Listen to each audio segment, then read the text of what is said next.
Alright, welcome back everybody. We're back in Path of Exile, and we've made a couple of upgrades. We've also gotten pretty lucky with our, I say pretty lucky, we've done a lot more farming with Harbinger, which I've actually enjoyed very much.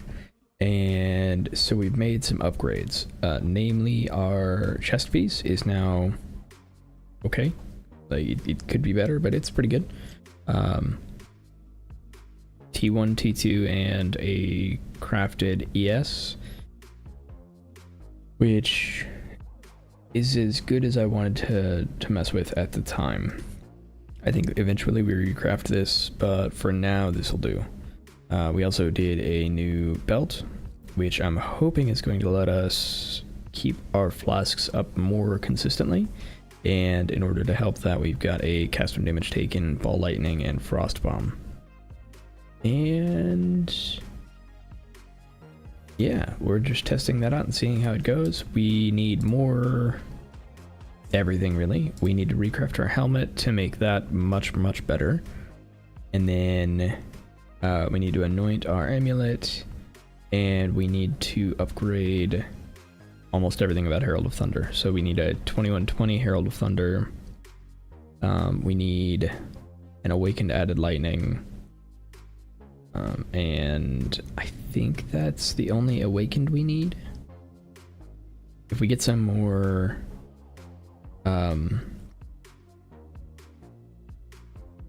reservation efficiency, we can also look at going 6 link on our Herald of Thunder, because right now it's only a 5 link. But yeah, that is where we sit. So today is all about farming. Let's get into it. I think, do I have any scarabs in here? No. We've got plenty of currency, and we already have a fracturing orb. Let's go ahead and grab a bunch of the scarabs we need. So I've been doing this at in yellow maps for really no other reason than just that's what I had going on. Let's do 8. Yes, orbs. Sure. And I really don't see a reason to not do yellow maps at the moment. Need 16 of these. And that's gonna be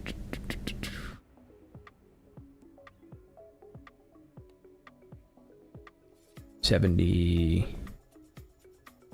No, is it just 70 flat? That's pretty close. I still need one more.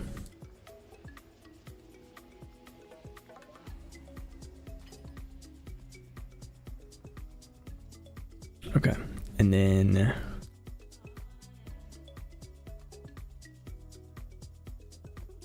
we need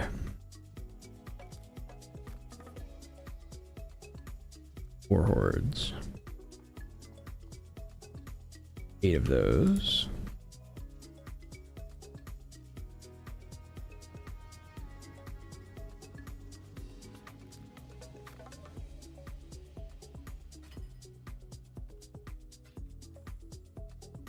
Perfect.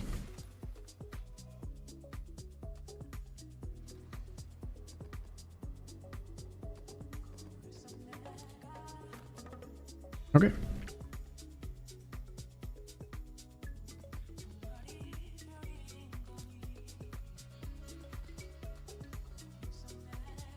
I'm actually really glad we went CI. There was a lot of chaos damage that was starting to get on my nerves.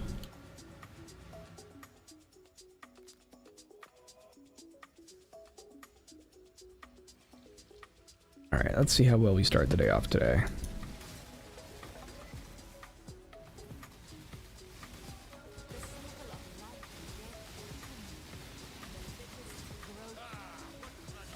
Alright, let's pull Betrayal back here. Oh wait, no, it's a caravan.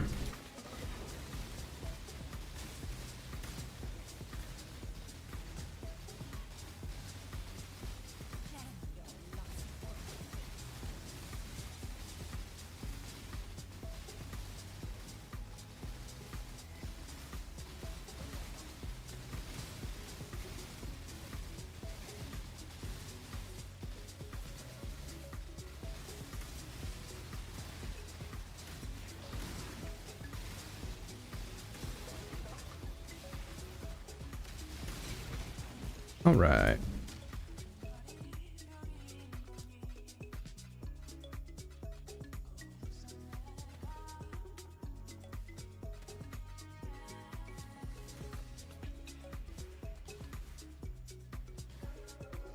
Pass you by.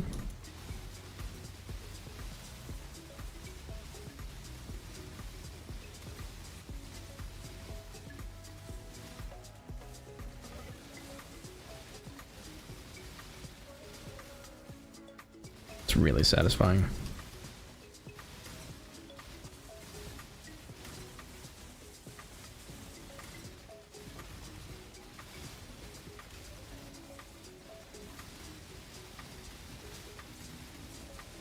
Come on, get out of there. That is a mod that still gives me a lot of trouble, is the invincible mod. Just because if I can't hit things, I can't sustain very well.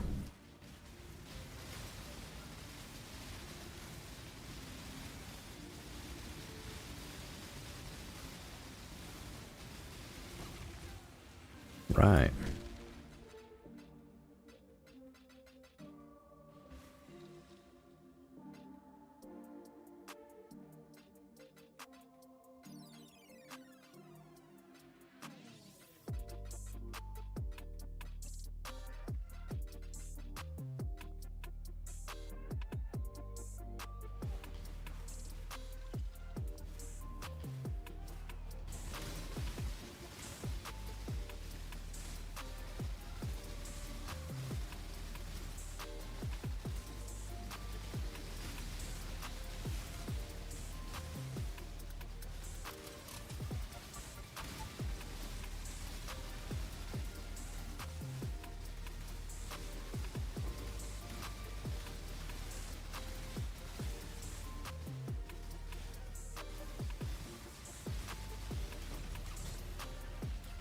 Okay.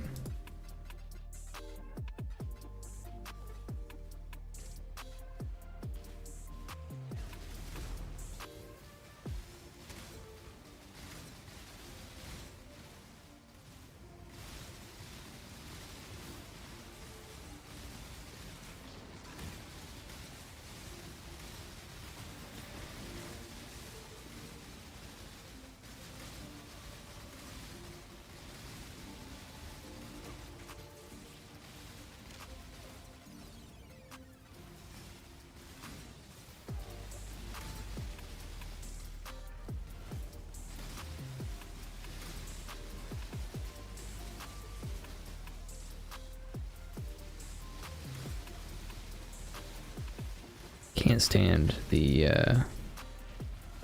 lighting mirage. Odd.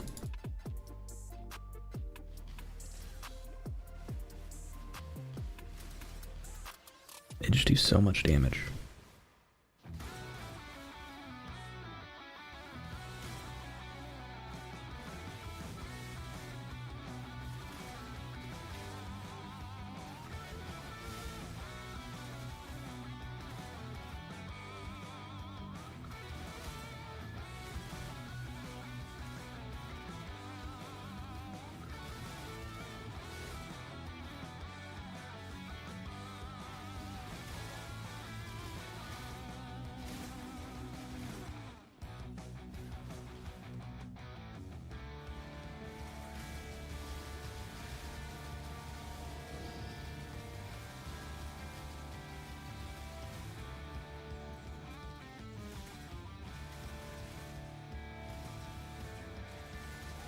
I wonder how this would work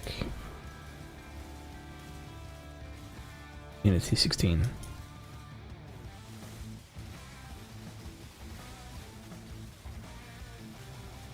Because I don't think the Harbinger loot changes at all.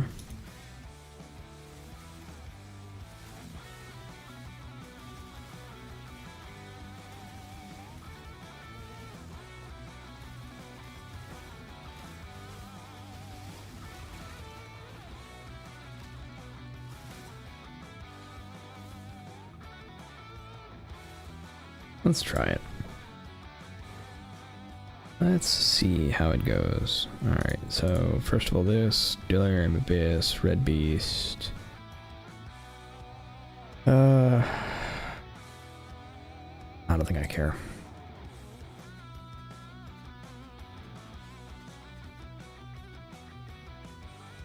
Okay, let's see, do we have...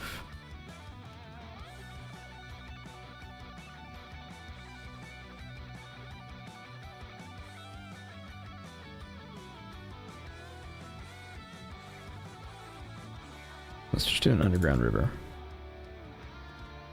Pretty similar as far as it's a straight line layout.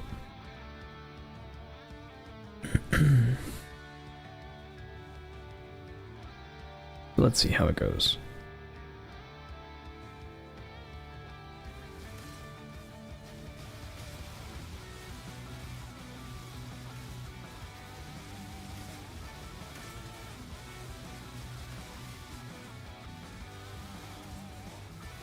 There's an Iron Harbi in here somewhere.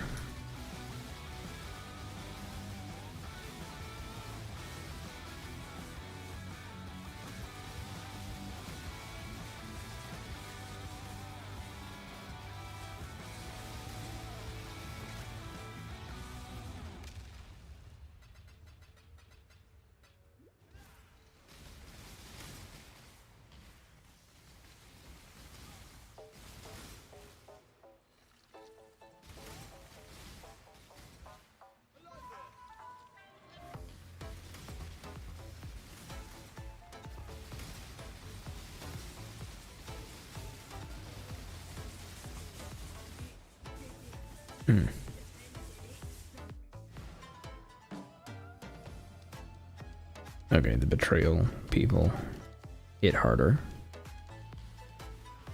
There's that to worry about. Make sure I didn't skip anything over here.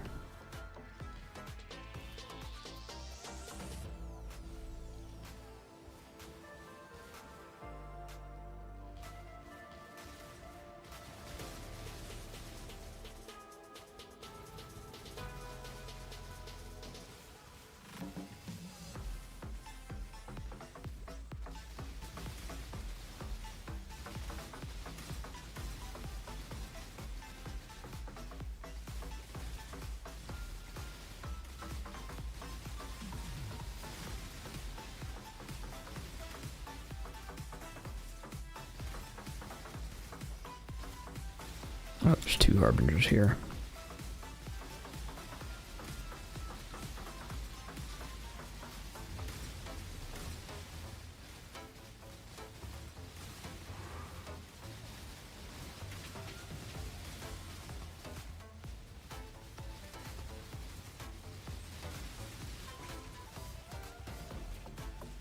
Okay, that's done.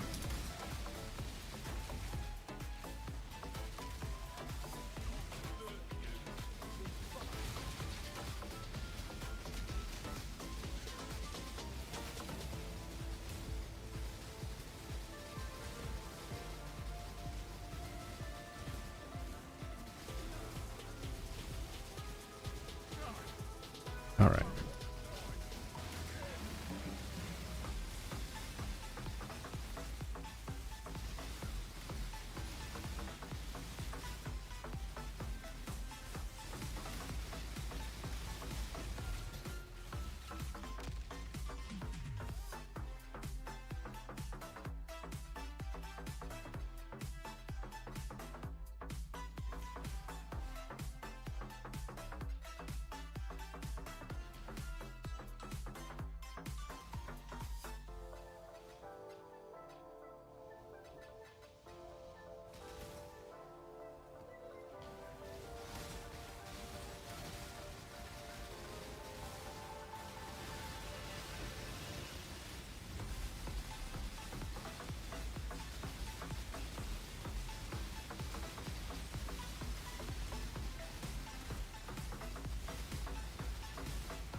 I'm curious about this because what I might be able to do is mix destructive play in. It's not going to be very good though. I won't be able to put in all the boss stuff. Yeah, never mind.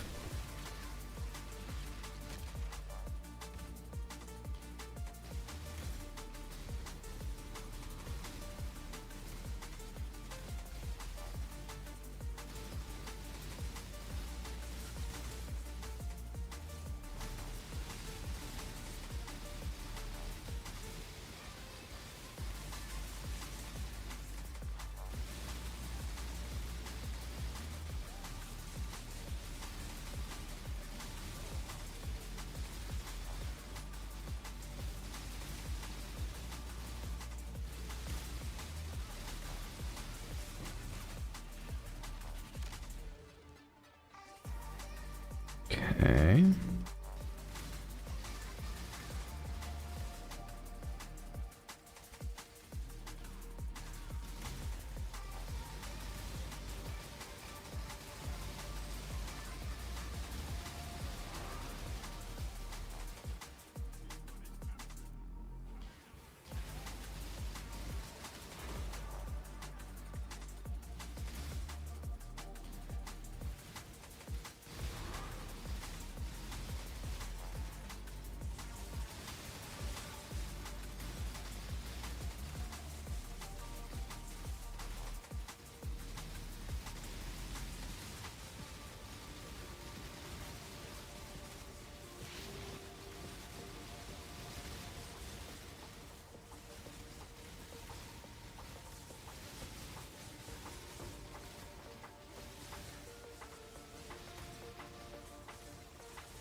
Hey, we leveled up. I have no idea what I want to use it on.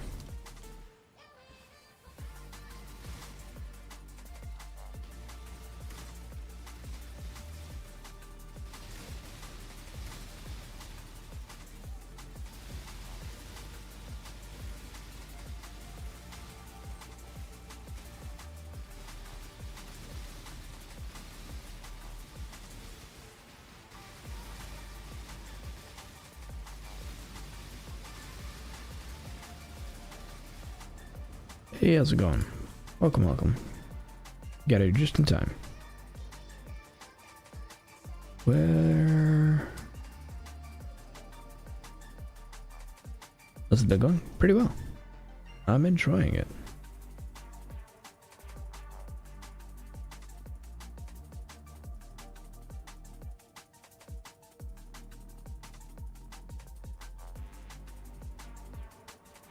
I mean, I guess the correct thing to do at this point is go here.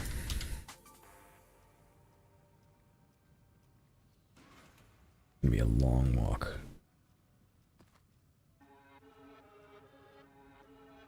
Light yellow beast. I think it's one of the ones I need to keep.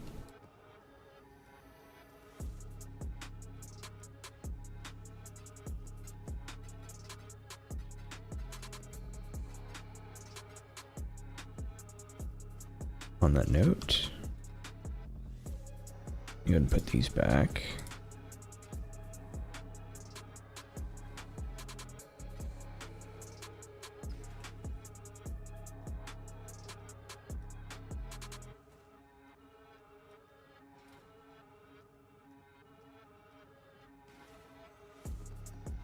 Because we're gonna start doing T16s. Yeah, I've stuck with the Harbinger farm. We've actually gotten a pretty nice amount of fracturing orbs, which means we were able to upgrade the chest piece, our belt, and I mean that's I feel like a lot of it right now. Oh, we also got a Watcher's Eye.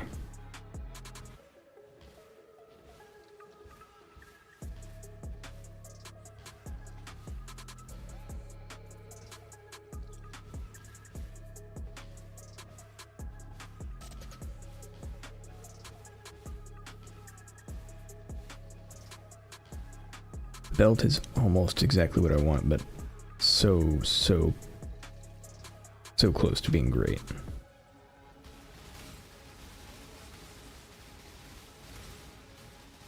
Because I wanted an actual ES roll on it, rather than the really bad crafted one I have. But I didn't want to keep wasting divines locking suffixes.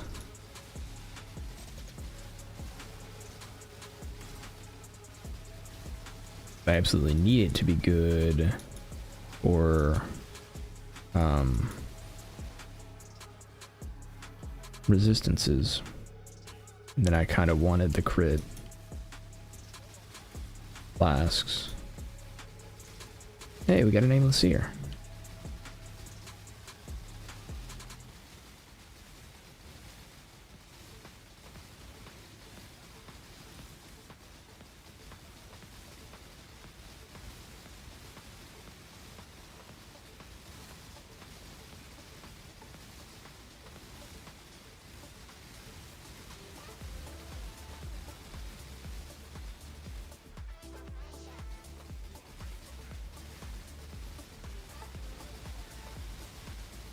I really don't like Einhar.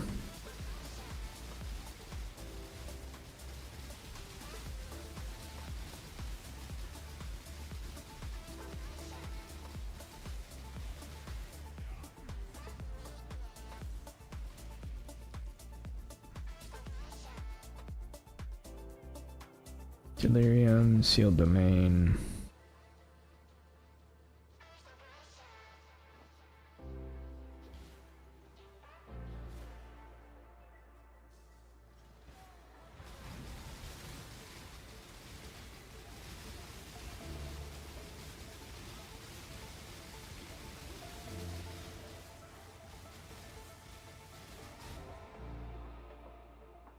All right. Sure. Need more max hit.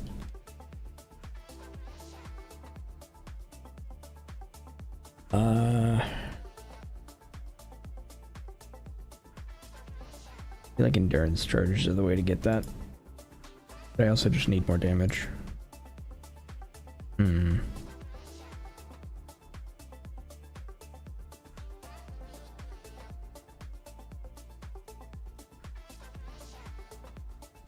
Yeah, whatever.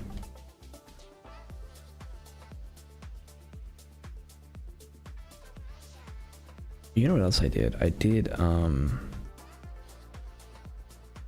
so what happens if I remove clarity?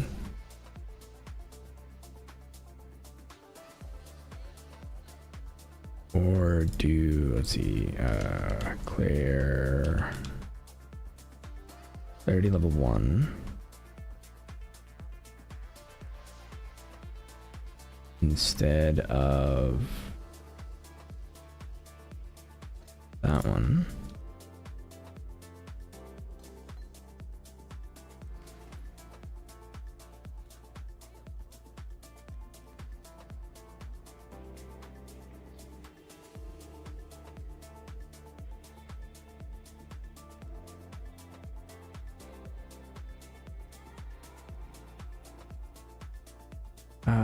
I can't remember how to get elemental pen support. Let's see.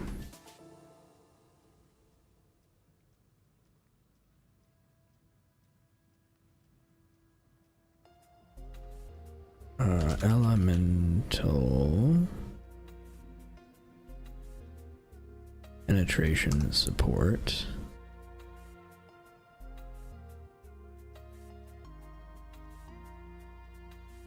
Ender, replica, bitter dream. Ooh, I do not have a replica bitter dream. How much is bitter dream?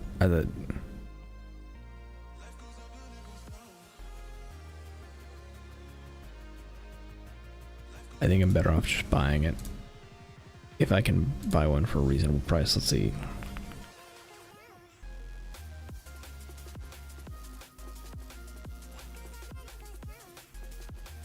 Why is so expensive. Okay, how much is a replica Bitter Dream?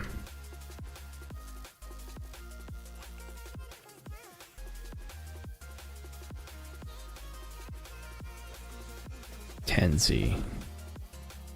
Okay. We'll probably do it that way. Before we do that though, let's just try Bone Chill.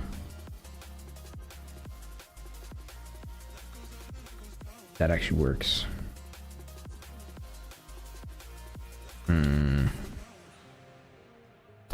Okay, so the option then is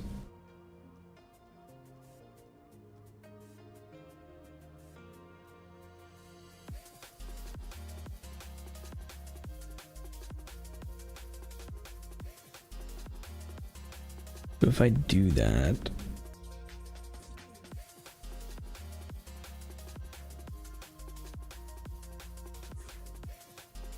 I think I need to switch my colors. Because even though elemental penetration works, it just is the best option for the color I have. Empower is actually the best one.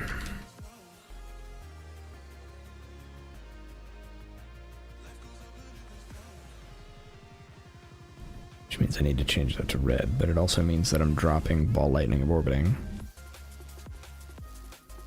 which is a choice.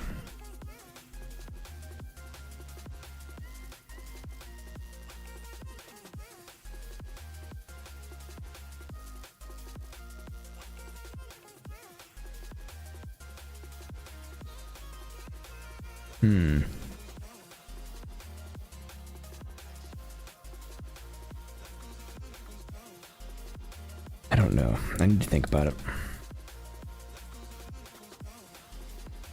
I think if I do that, I'm gonna need to switch to double Storm Secret, and I don't think I'm ready for that. I need something that'll give me... I don't think I have any. Palace, I think, is near.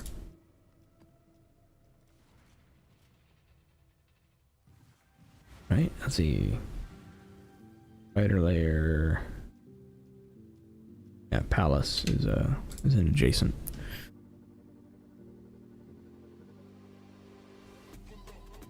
Oh, and Palace is awful. Right.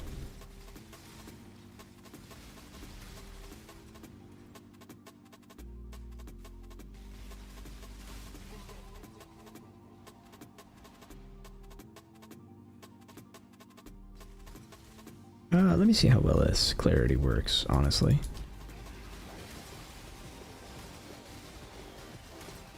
Not well enough. Not even close.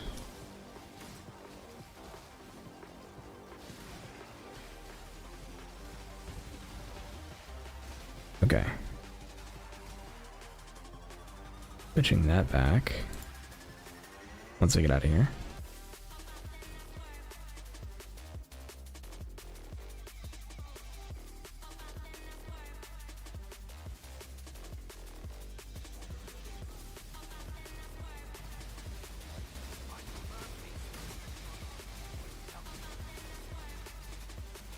Alright. Follow me since you want to fight.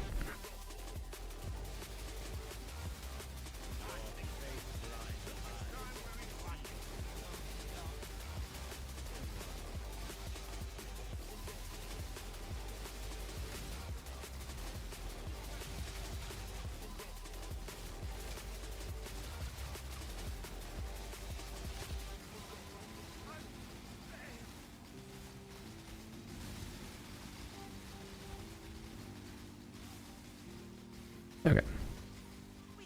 Now that that's done.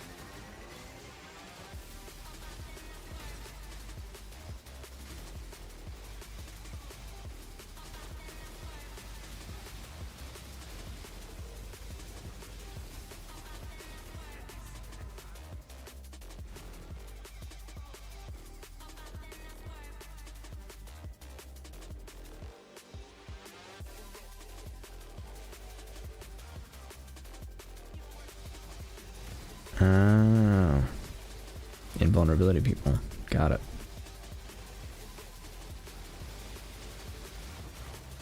Hey, there we go.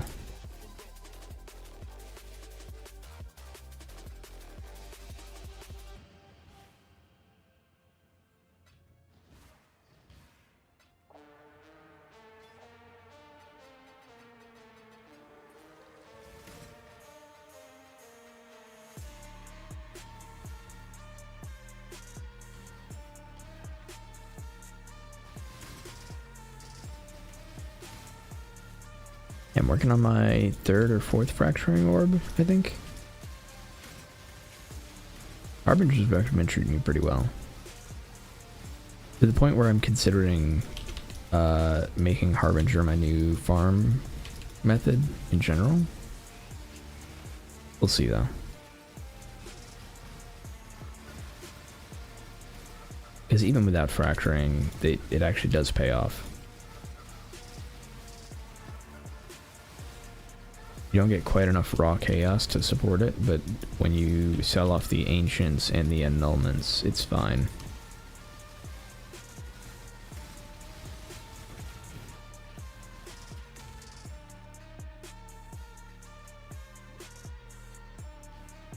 Or at least that's been my experience.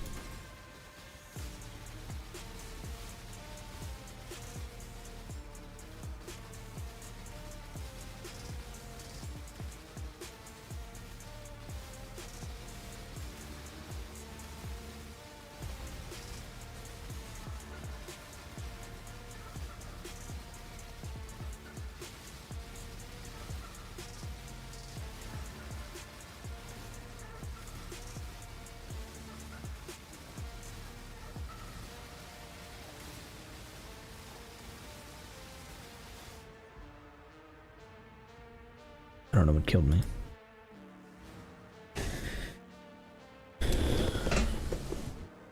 Black Desert Online shows drop tables for chests and stuff. Chest I'm looking at is 18 options and one of them is 50%. X is 40. Good item is 0.1. 0.03. Oof.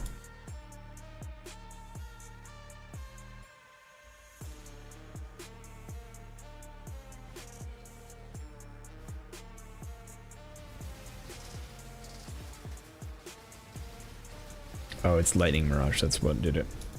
Really don't like Lightning Mirage. I think it's way too much damage.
Okay.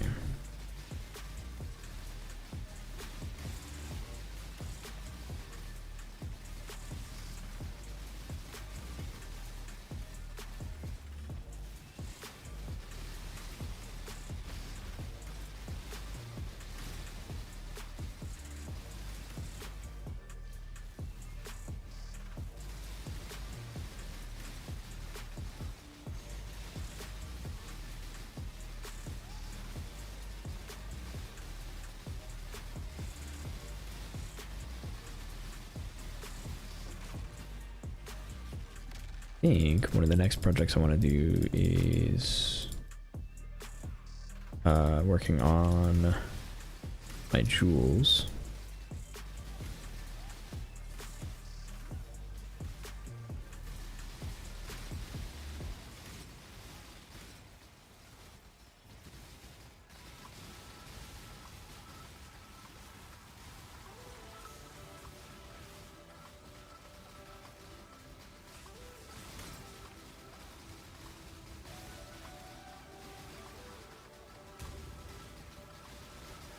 I really wish I had percentage explode. I know I could have that, I just really don't want to.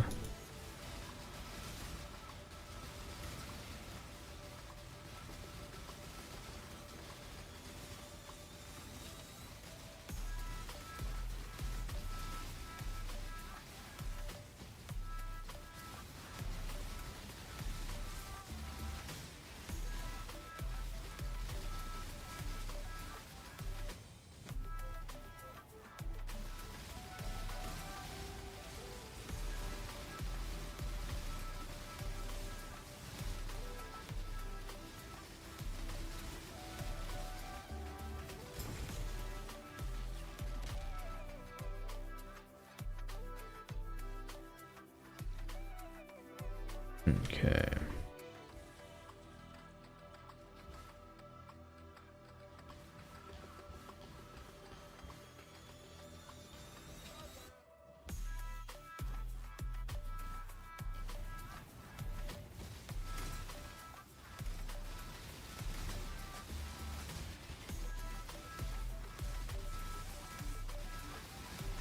Herald device is so satisfying.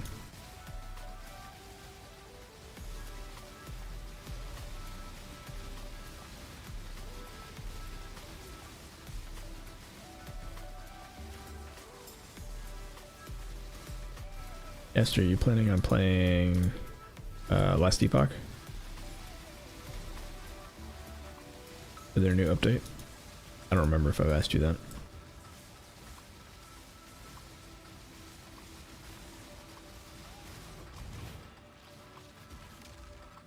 Not a chance.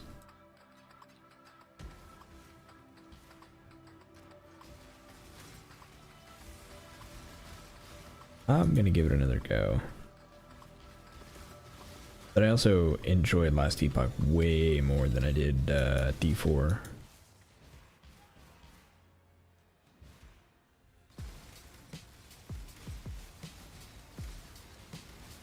I'm also going to play No Rest for the Wicked when that has its update in April. Or is it April? April 30th, I think? I don't remember. Whatever their update is. Because one of the big things, at least for me, like to RPG or ARPG enthusiasts, what I was generally convinced by for No Rest for the Wicked update means nothing. Basically the same person that they got to do the soundtrack for Ori and the Blind Forest and Ori 2 is going to do a full soundtrack for No Rest for the Wicked, and that'll be included in the update.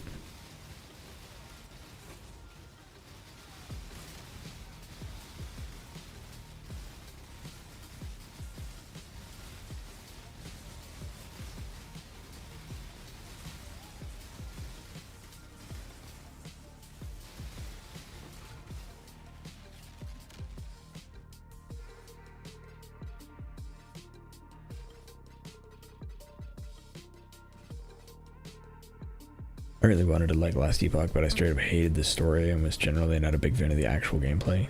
Fair. I am actually pretty excited that they're adding WASD to Last Epoch. I'm hoping that actually helps me a lot, because I like... So everything I've played so far is like Maelstrom Druid kind of things. Where I try and automate as much as I can. And it's okay. But I don't know what I'm going to do for season or whatever. Although I'm probably not going to play a ton of it. unfortunately. I'm gonna be playing PoE 2.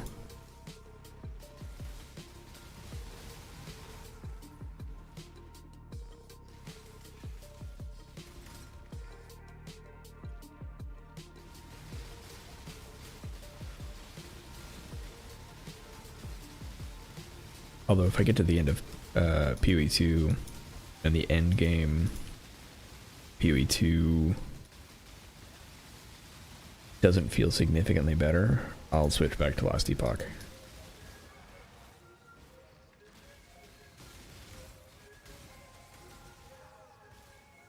I feel like skills in Last Epoch were awful. I hated skill tree. Yeah, I get that. I don't like how limiting it is. There are some cool interactions that I like, but it's all around like... So I told you I played Maelstrom, right? The way I played Maelstrom was there's like a skill tree, or a part of the skill tree lets you do lightning bolts every couple of seconds. And then you can do a bunch of things that are like passive lightning bolts. So really it was like a lightning bolt build, but it was all triggered lightning bolts.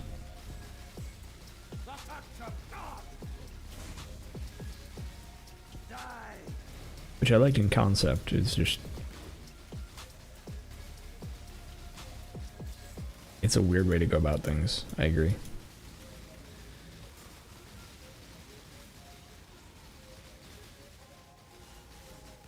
And Path of Exile has spoiled me for I want to be a barbarian casting fireball kind of things.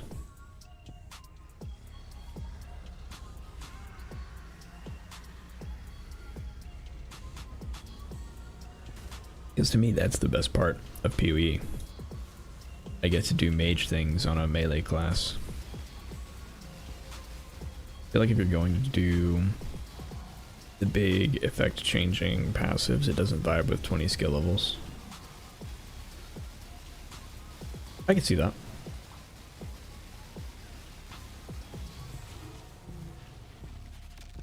My damage is trash.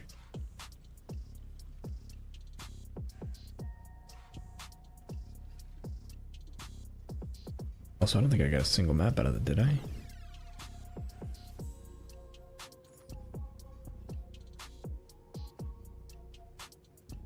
You want lightning damage. It's probably not worth anything, but I'll check.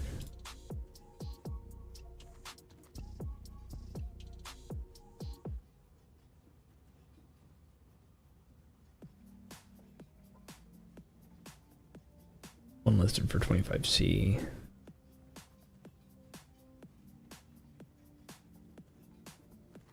Get out of here.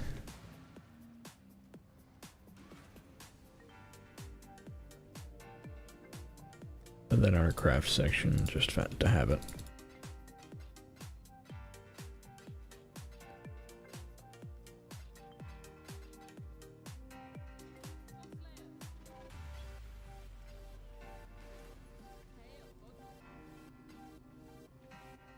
Oh wait. Yeah, I already have a destructive play.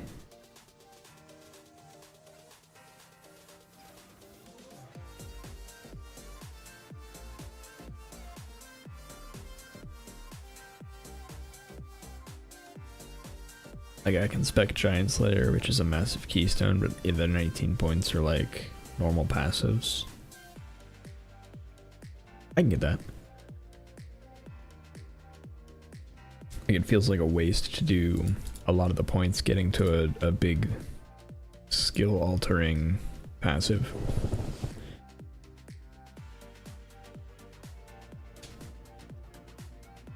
Gotcha. That makes sense. Get another palace.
You will stop being invincible, please.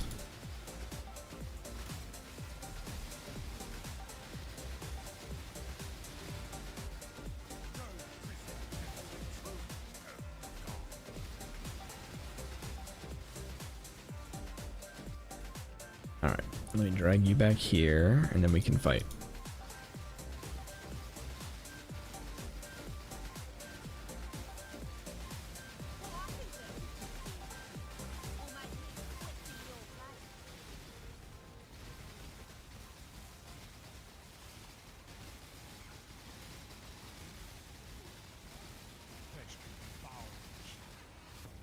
Okay.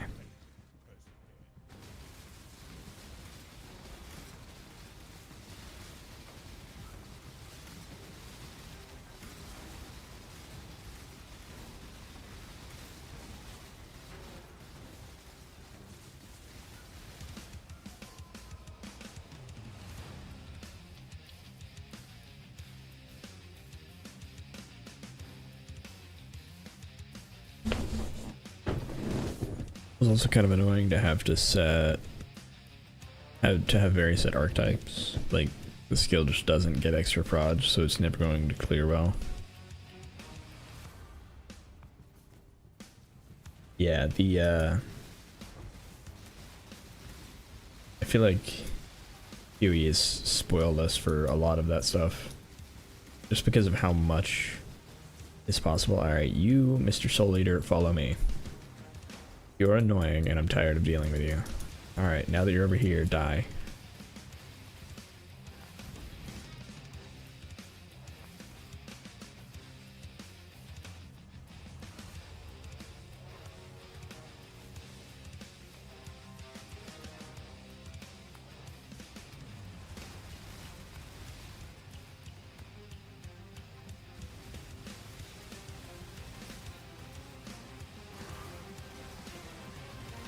Spider layer, good.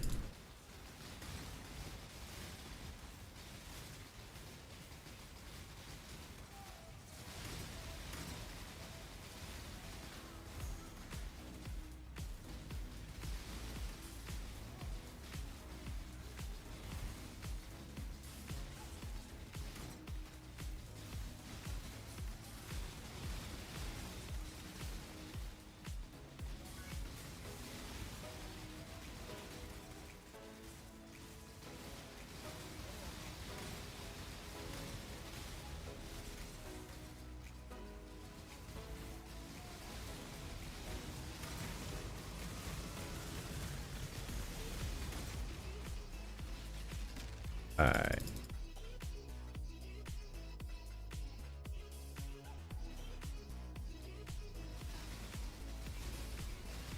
Gems and PoE usually have very minor level effects other than damage. Sockets modify the skill effect. Yeah. But like skills in LE should have way less levels or only give passive energy, or give a passive every 4 levels kind of thing, and then have more impactful tree. I could see that. I don't know. I like having a bigger tree, but I see what you're saying when you're saying like you want it to be more impactful. Because I agree, it does. How do I say this? It doesn't seem to be very impactful, but there is a satisfaction that comes from planning a tree, and so like having a very simplified tree, I don't love. Like when you have a simplified tree like that, you end up with something like you have in Borderlands, which Borderlands is a good game, but I don't like its skill tree. It's a very like, hey, this skill can go down 3 paths, which one do you want? Kind of thing. A big branching skill tree gives you a little bit more flexibility. But I hear you, like, I do think Ellie needs a more substantial skill tree.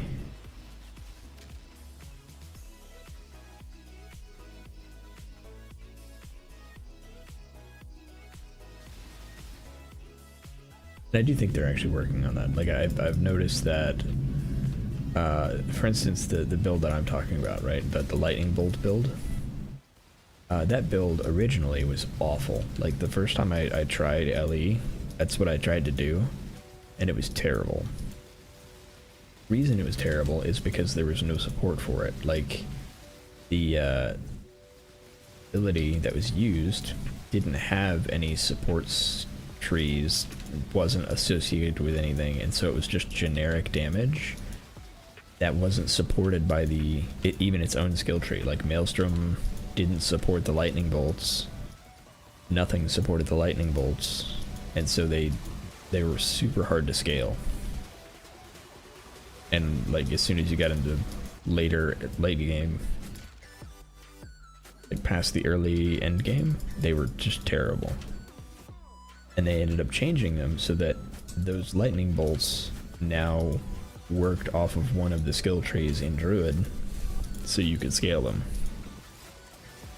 And so what they did by doing that, and they did that with a couple other things, but what they did by doing that is they made skill trees interact. So like, instead of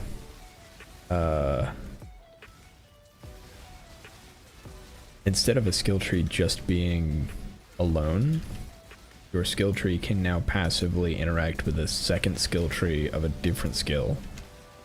And that's a little limiting in that you have to have both skills like selected and leveled. But it's also pretty cool because it means that kind of get to double tap the scaling.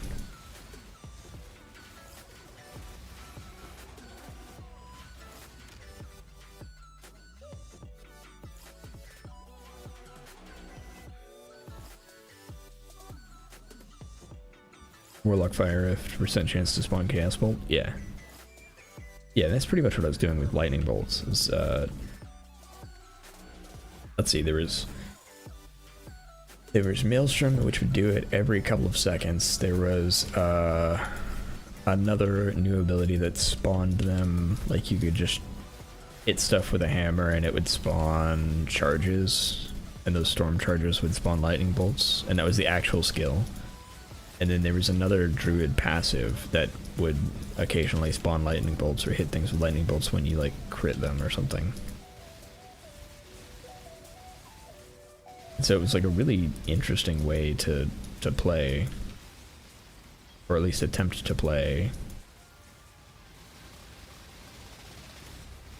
Yeah, I don't know what I'm gonna do this time. Maybe I'll try the warlock stuff because I've never played anything but the druid. I've considered doing like a necromancer aura build. I don't remember what the aura is called, but it's basically, it seems to me like Death South.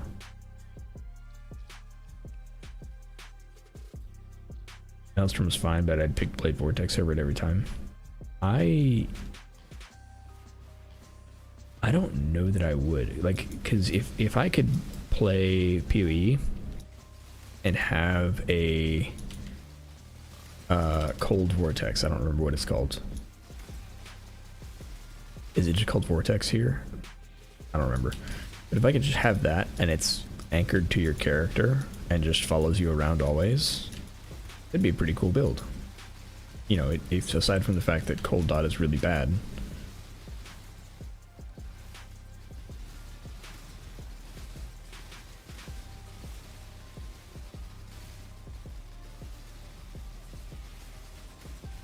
I mean, it's effectively just cold RF. At that point.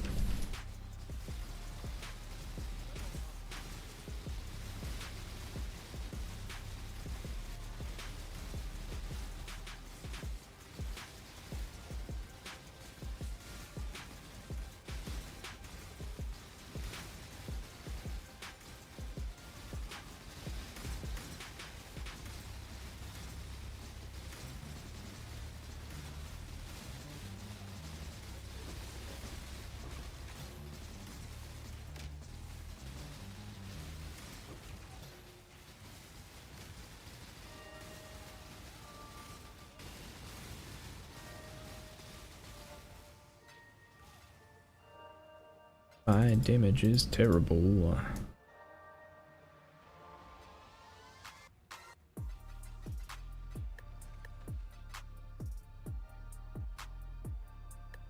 If you drop cold, BV is pretty good. It's very good. Yeah, it is. Because you do, I think you do poison on BV, and it's awesome. The only reason I don't like BV is the recasting it every now and then.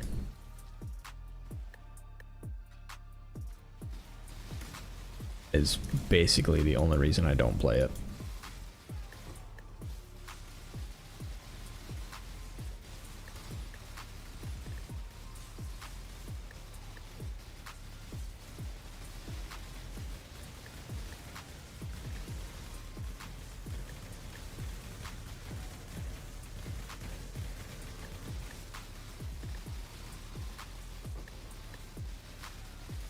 Oh yeah, yeah, the stacking, like you have to cast it every now and then, is honestly my least favorite part.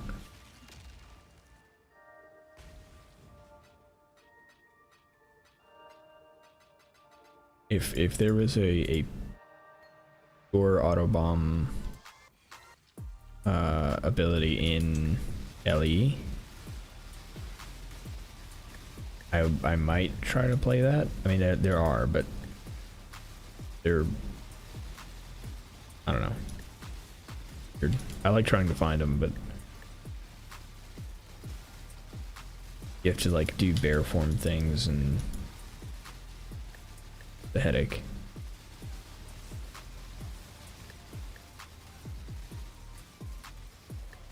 You cast Maelstrom way more. Yeah, you end up casting it a lot.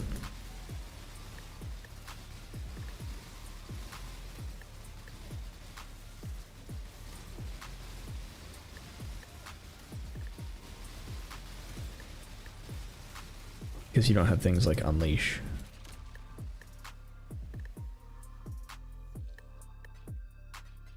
Speaking of Blade Vortex, if you have... Could you automate Blade Vortex with a focus wand, or not a focus wand, a trigger wand?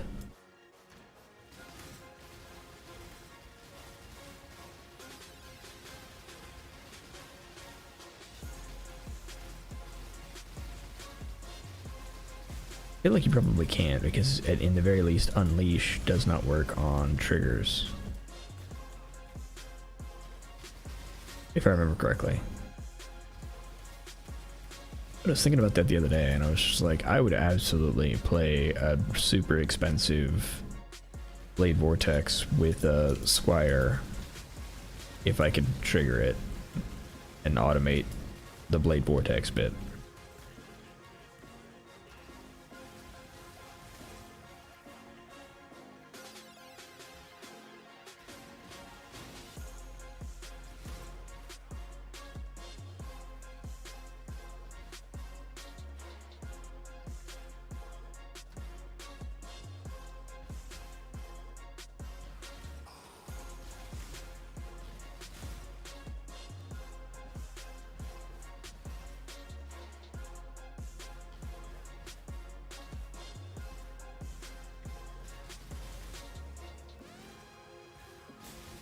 That triggered with Unleash? Yeah, okay, so it wouldn't work. Unfortunate.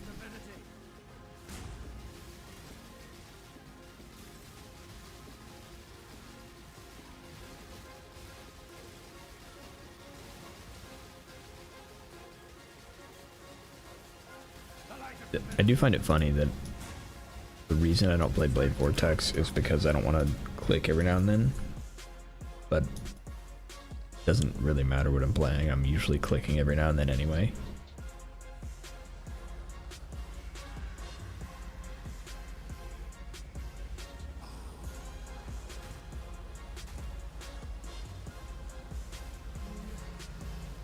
Lie to myself about automating things.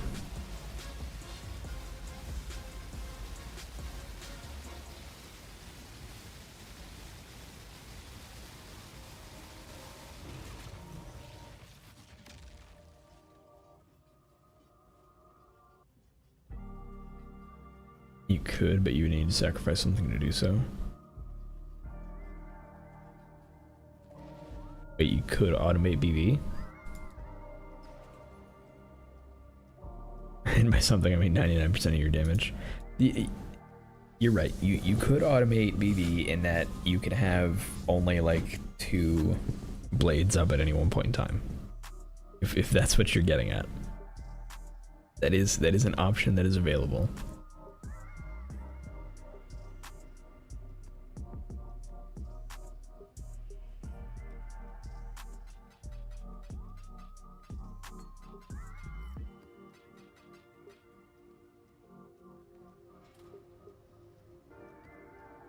Not what you meant? Oh, okay.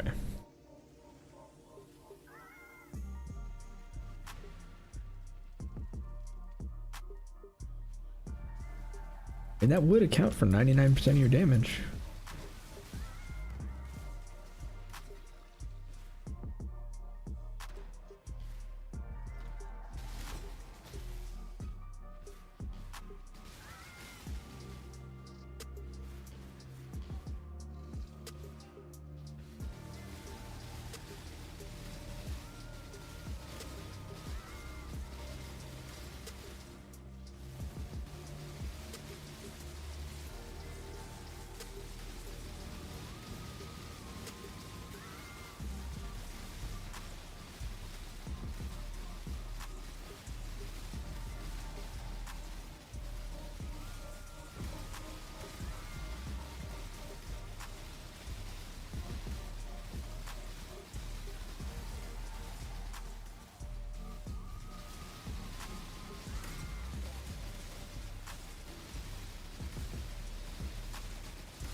I looked away.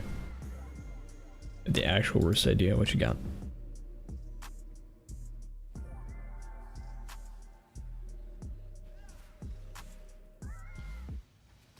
Your last worst idea was an idea I actually ended up trying. So what you got?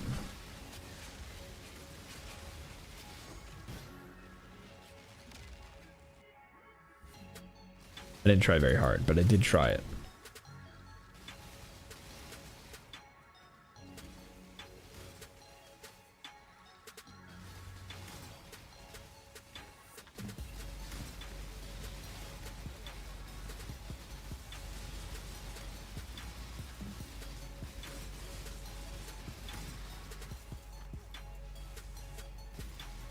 I also just realized that I missed an amazing opportunity. And I'm a little sad about it.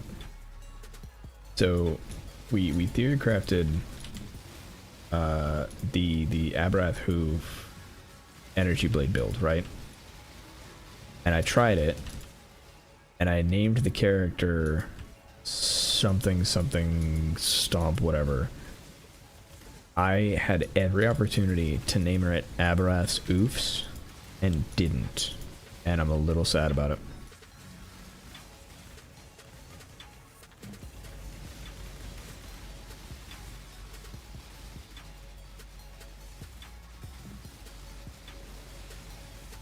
I feel like I failed.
I'm waiting on this amazing idea.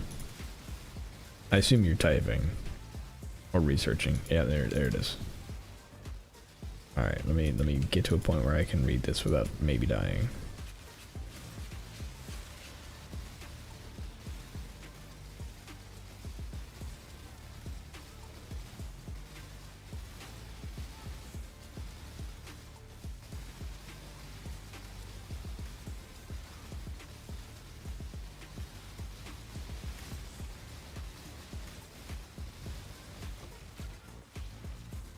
All right.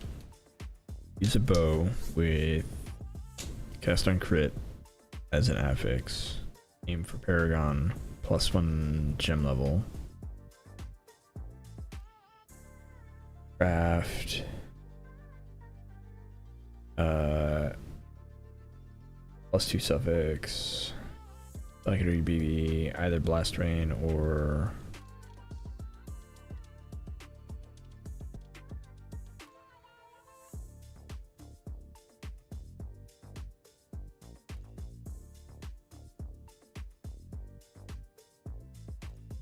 but with cast on crit FX, aim for Paragon.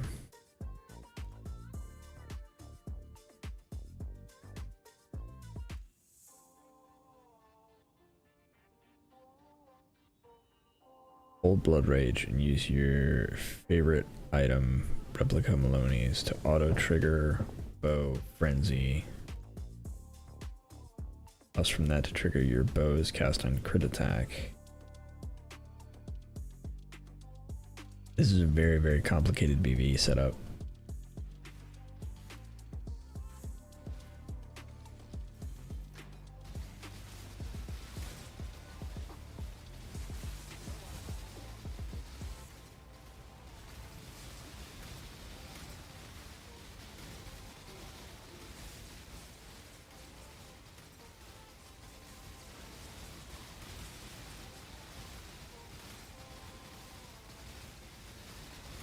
And it means you're down.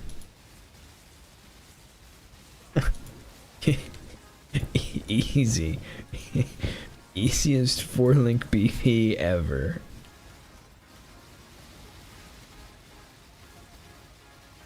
No problem.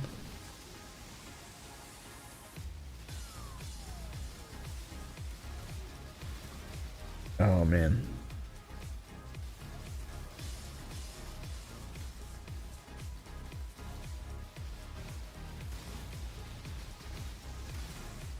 You know the sad part is that probably still wouldn't be the worst build I've played.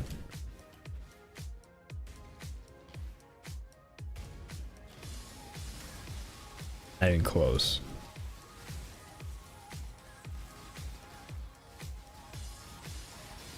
Whoever can get you power charge and frenzy charge, that's barely a loss.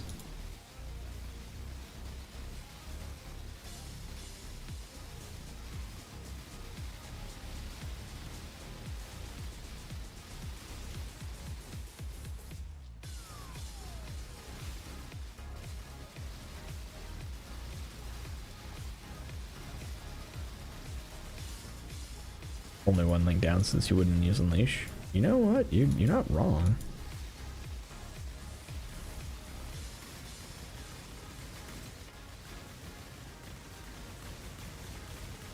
The next question is, how would you build defenses on that thing?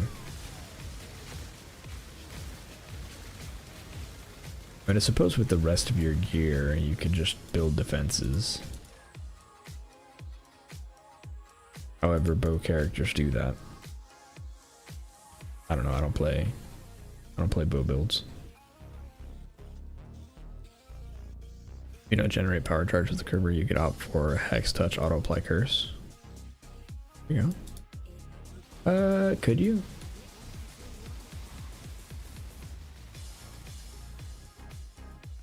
I can't remember if you can do that. Because Hex Touch is a trigger and you can't trigger on a trigger.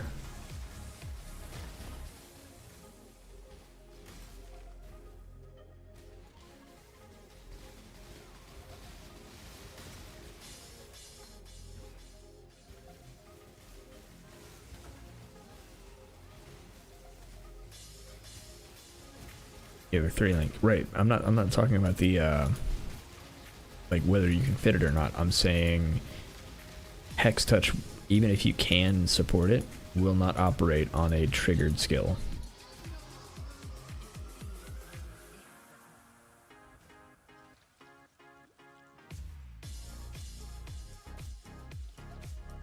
Isn't affected by the trigger on the quiver. Okay.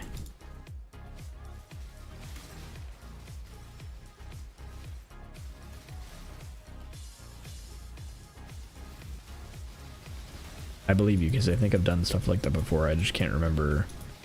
There is a thing that I continuously try to do with triggers that does not work, and I don't remember what it is.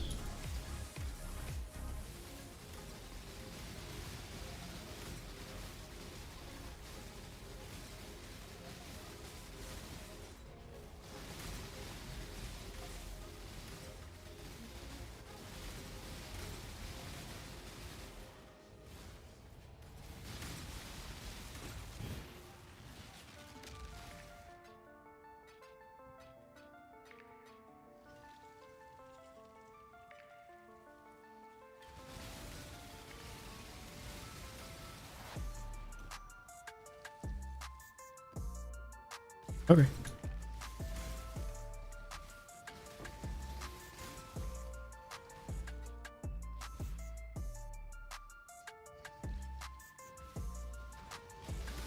Gotcha.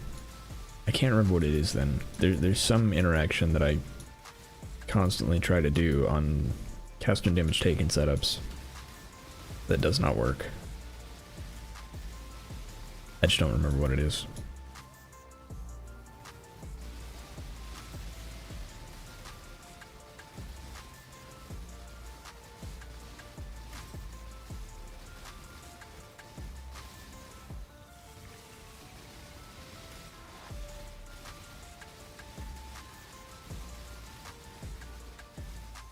One day I'll do it again, realize it's not working, and then I'll know again.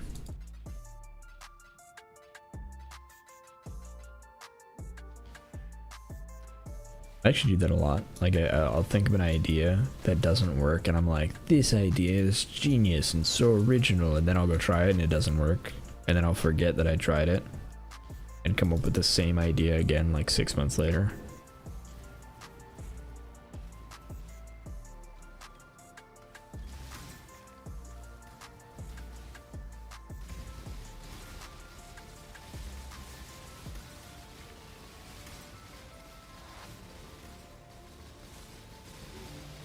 I feel like I do that a lot with things that have restrictions on like attacks and spells. Like I'm almost positive I've done that with like Hex Touch, or not Hex Touch, Withering Touch.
To go Inquisitor for damage.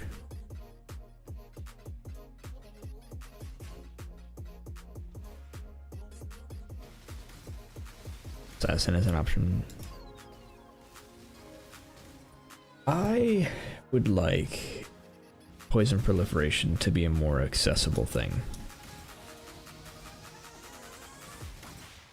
Poison proliferation is easily one of the like best feeling ways to clear in the game, in my opinion, and it's just not available. Like there are two ways to get poison proliferation, and one of them is an ascendancy, and I hate it.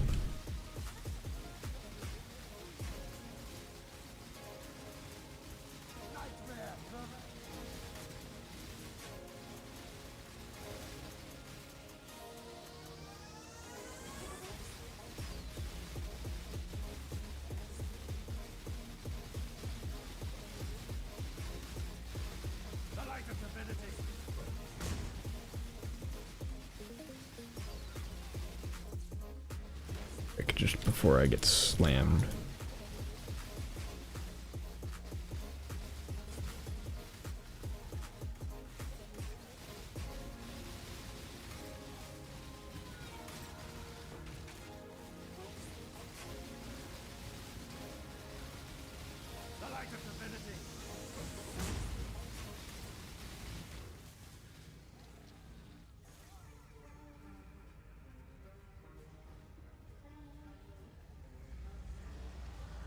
I think it makes sense. It's super strong. Fair and balanced, but I really want to do it elsewhere.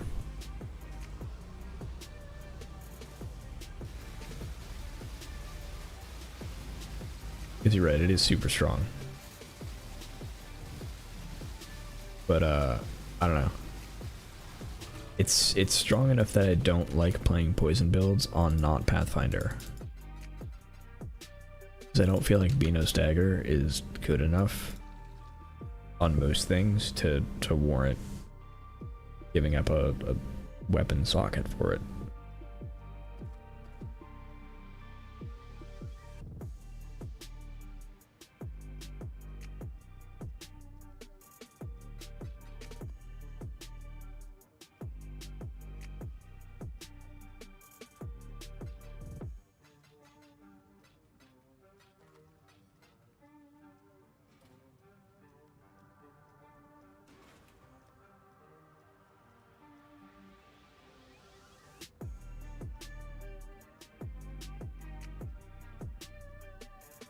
You're right, it is actually fair and balanced. But I wanna.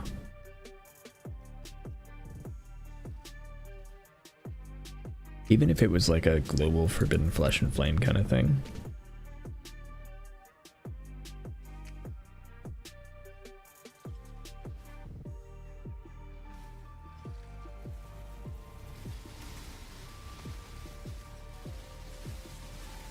That way I could do a Poison Prolif Chieftain.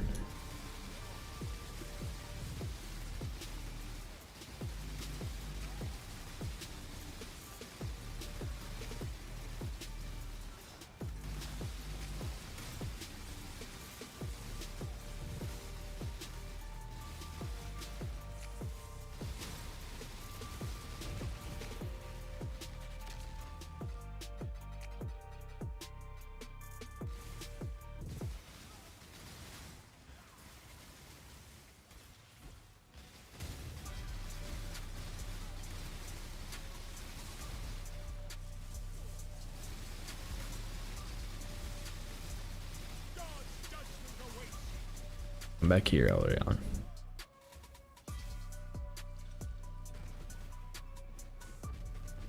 Oh, it's Gravicius, not Elrion.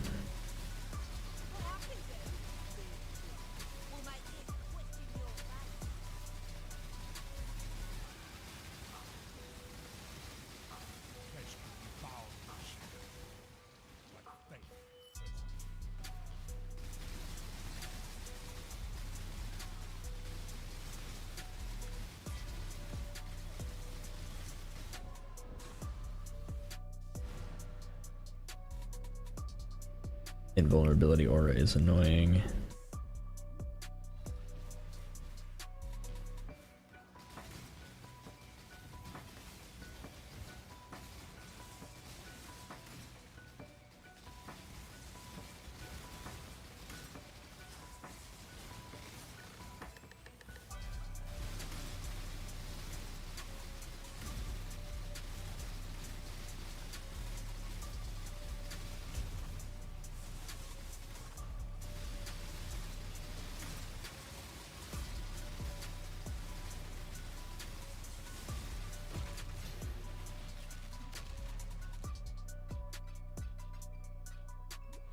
Okay.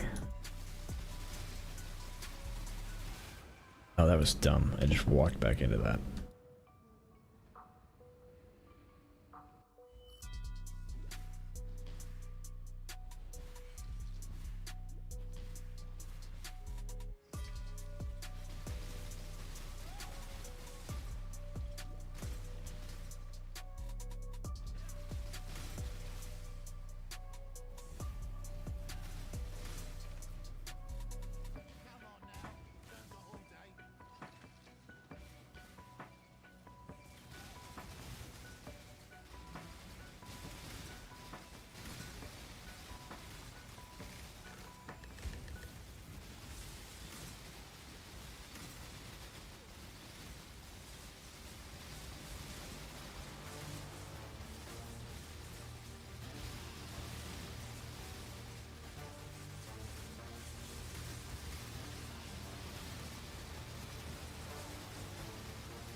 Right.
I dropped the +2 support craft in favor of hits can't be evaded. Fixed accuracy. Fair.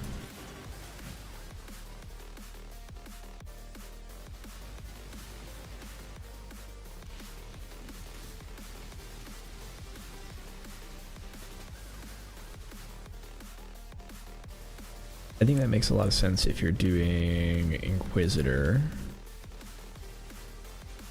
Suppose get that? I have no clue. But if you're going Assassin, feel like you just fix accuracy with a couple nodes.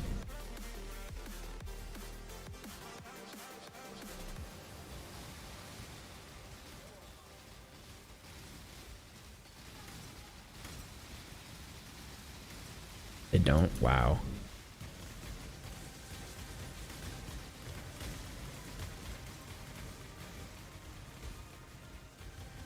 Alright, totally fair and balanced trade.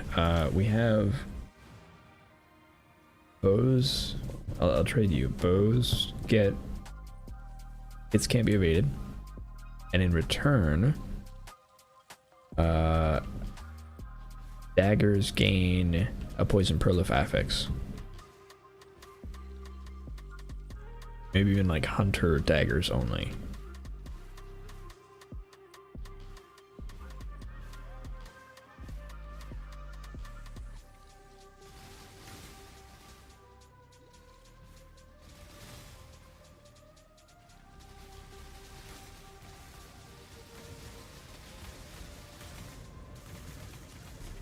What is hitting me in here?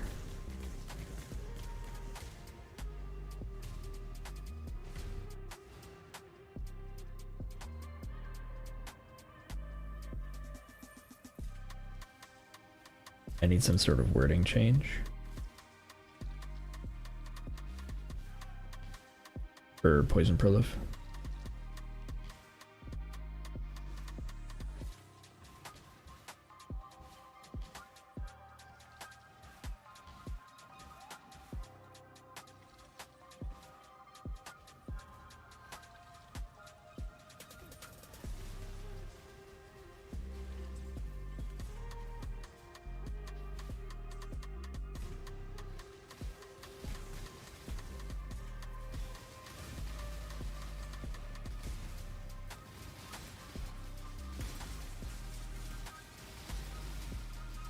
The Heralds are over here.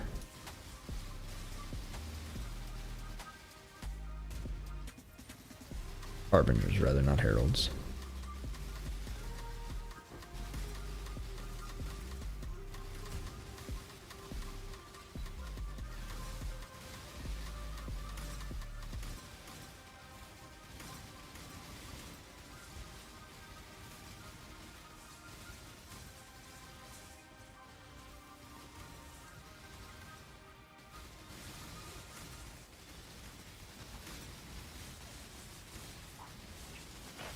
There are three Harbingers.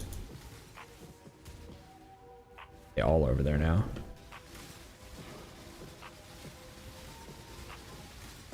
Oh no, those are just another 3 Harbingers. Okay.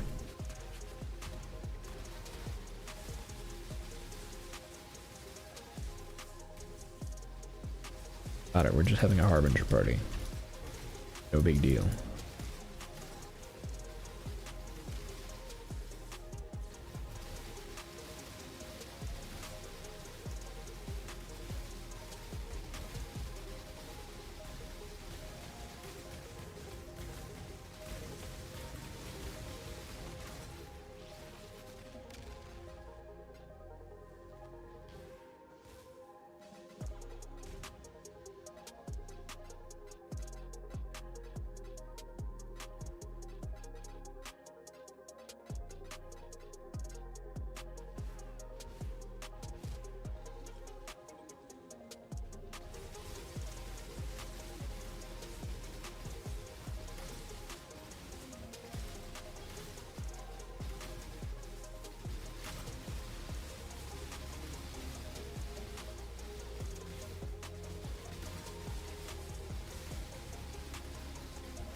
Right. Up. Pick up my loot. You know, maybe next league I do a... I don't know what I do. I was thinking maybe I do a Flicker Strike start, but I did that this league. It just happened so long ago, I don't remember it.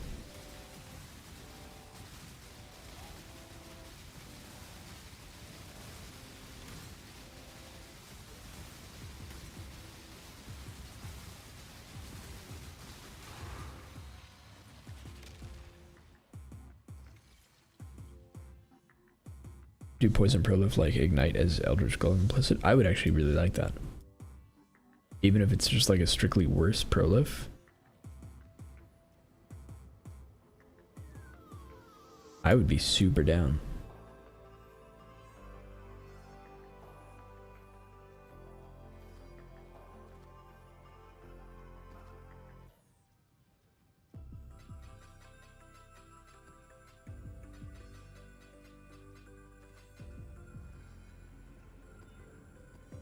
Because it's a strictly worse version of Prolif, but some Prolif is better than none.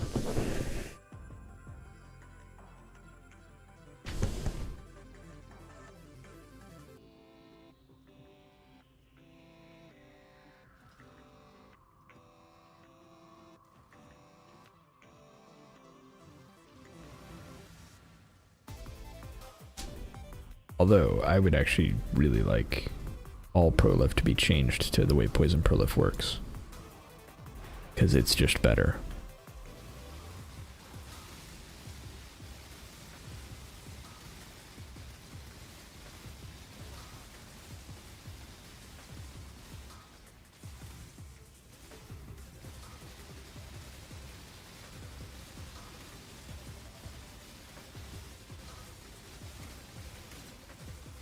But it is objectively stronger, so I understand why it doesn't exist the same way.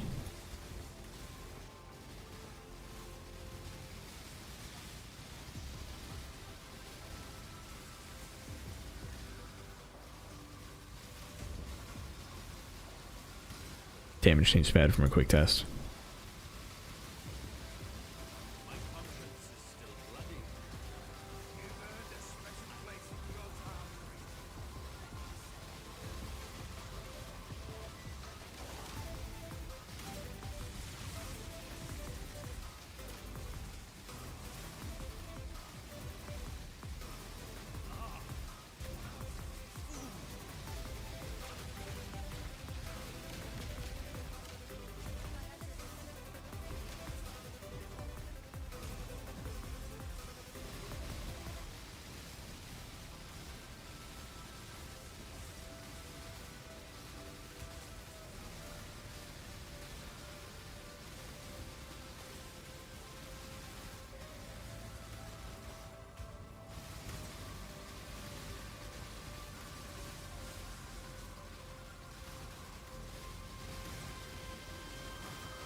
Okay. Go grab this stuff before I forget it.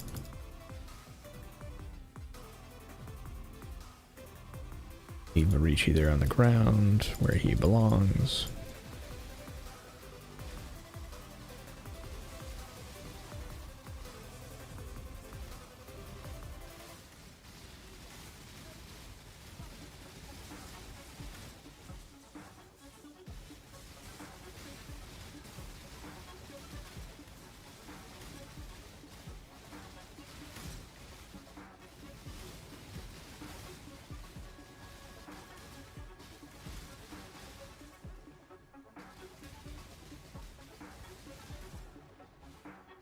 All right.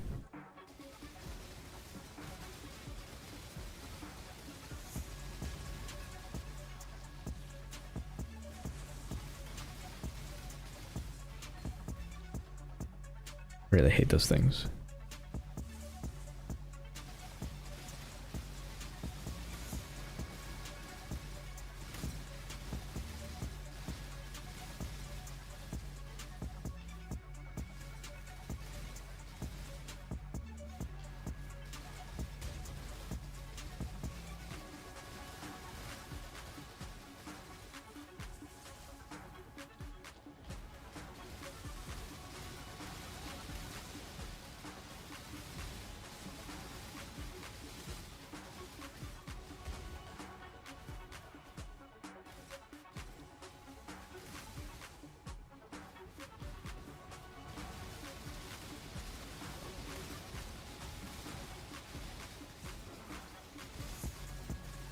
All right.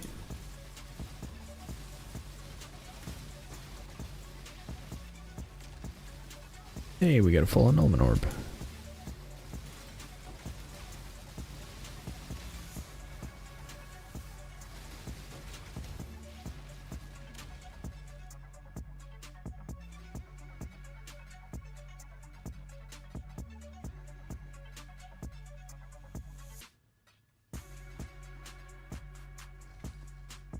Okay.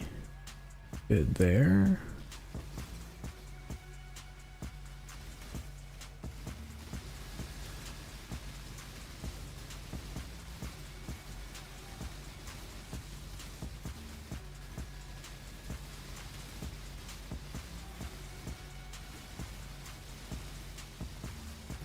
So I came to the realization that I can actually kind of do this build,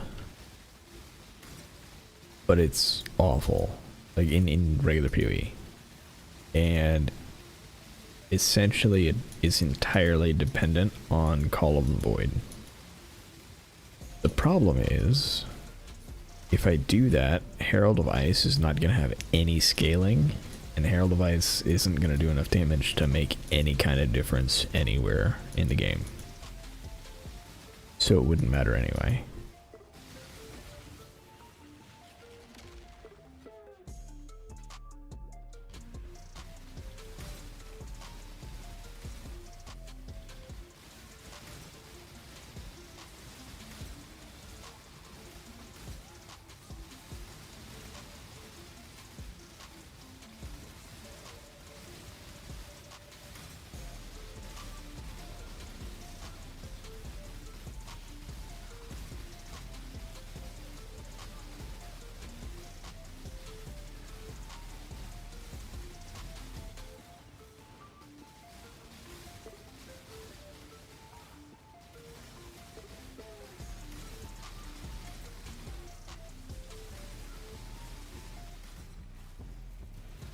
He's giving my alt quality minion speed back.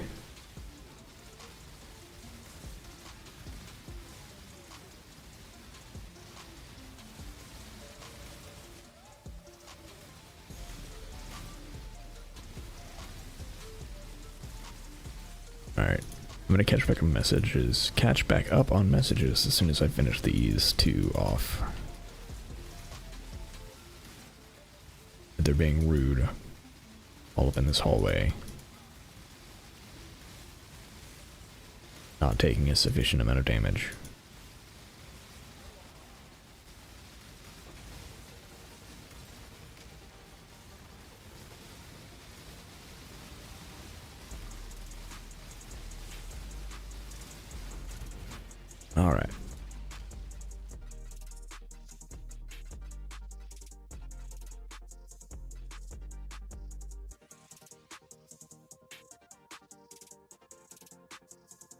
4 jewels, so bad. If you don't take the wheel for it, I feel like I'm missing context here. Hold on.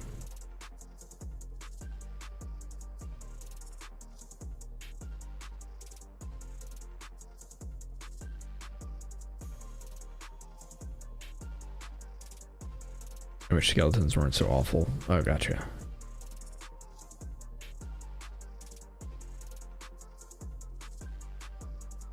You hate Yidnas? Alright. I think it's Indas? I think is the pronunciation. Let's see, Indas stand. Oh yeah.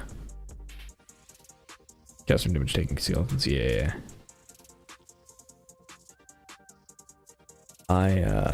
It works, but it's not as good. There are honestly quite a few of the alt quality gems that I miss.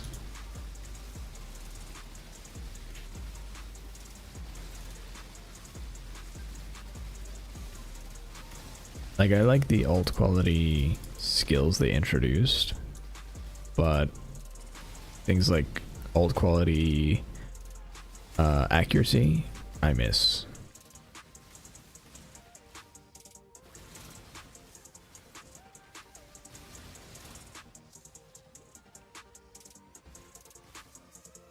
Board looks fun, but never insanely good. Now it just feels bad, yeah. Yeah, I messed around with it a bit this league, and it's okay.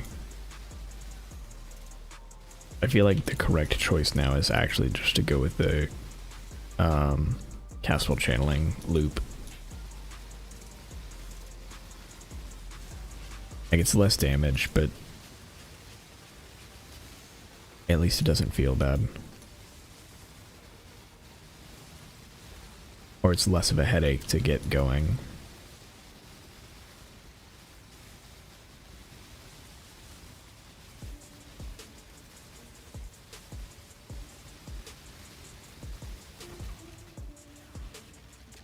Oh wait, you know what? Hold on, I did this, but I should have done this. Need a refund point. I just thought about it.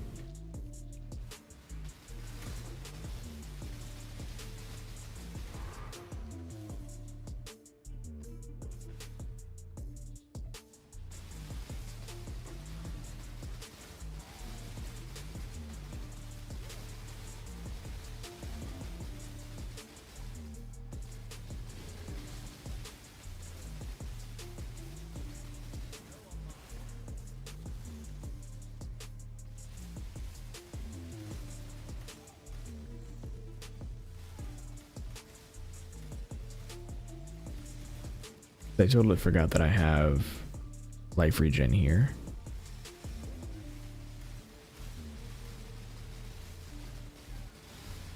And I was intended to go with life regen applied to ES regen, but I forgot to do it.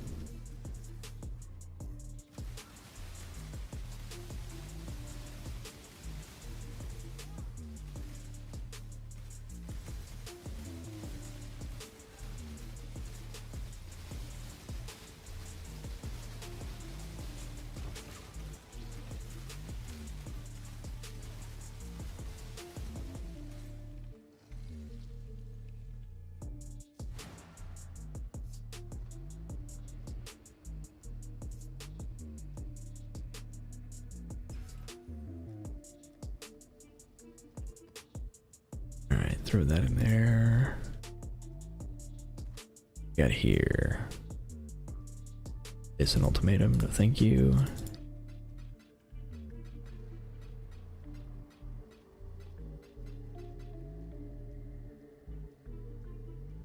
$36 ancient orbs, 31 annulment orbs. How many maps do we have left? Just one? Okay, let's get that one done.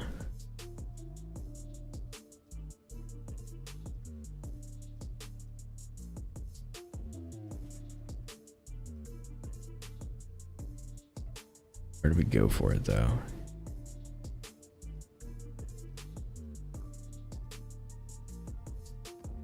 grotto.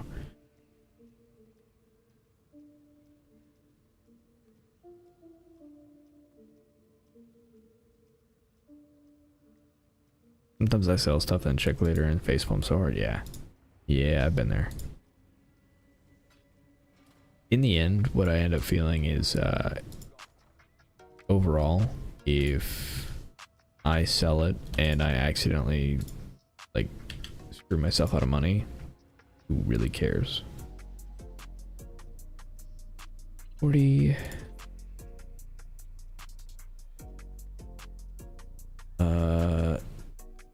2.5.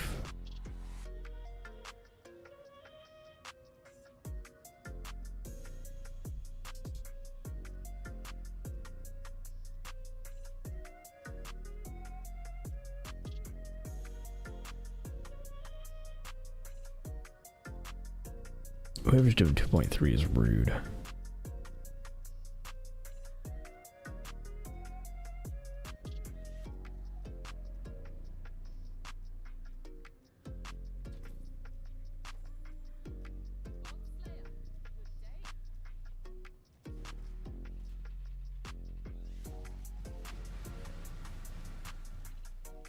Wish I hadn't sold some stuff because now I have an idea and I can't use it.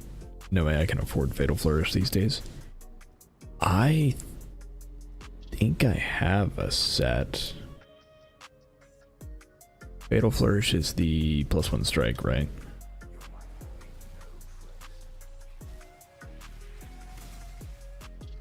I might actually have a set.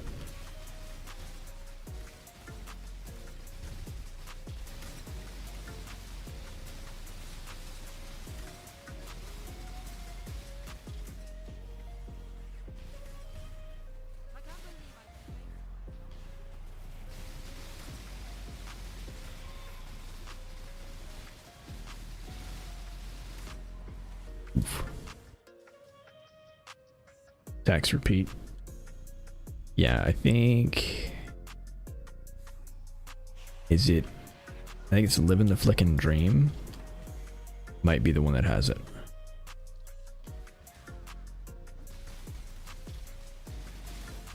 Maybe. I don't remember if I ever actually got it. Or if I'm just having a fever dream.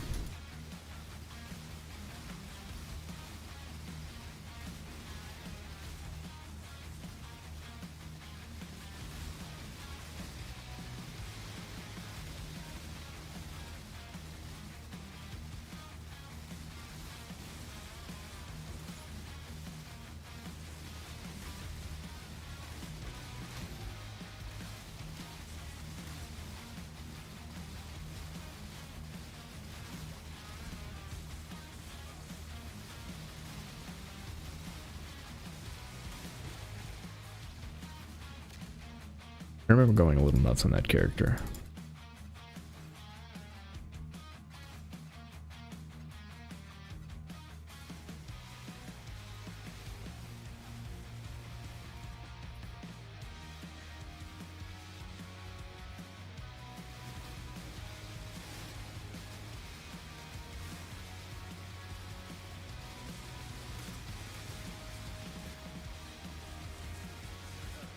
Love that I walked back into the big slam.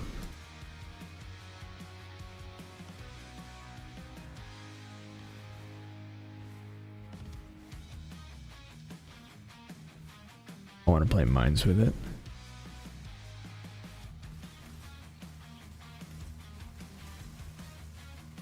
I didn't realize it could do that.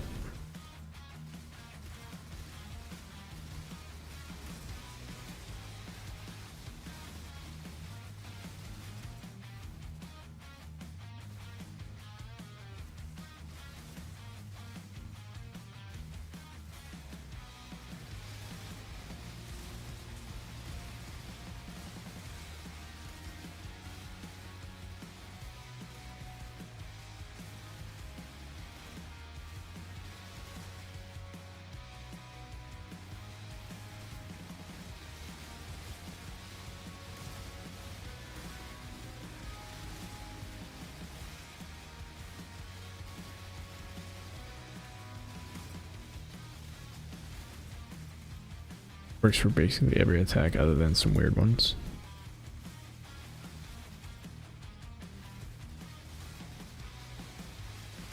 Wait, does it have to have like a...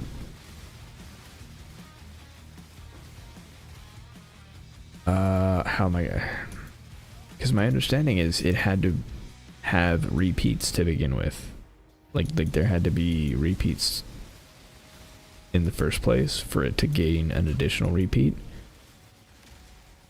Is that accurate? Or if you do not have, like say, a strike attack not having multi-strike, will still attack twice with Fatal Flourish?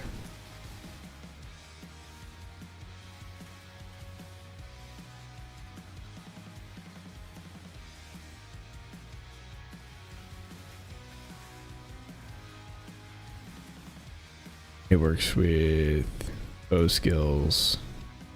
Bow skills can only get repeats with this. Okay, so it does... Okay, the reason I ask, which is a really stupid reason to ask, like I understand that this is... I have a problem, and the problem is very evident because of where my mind went. Hidden Blade. Hidden Blade is where my mind immediately went.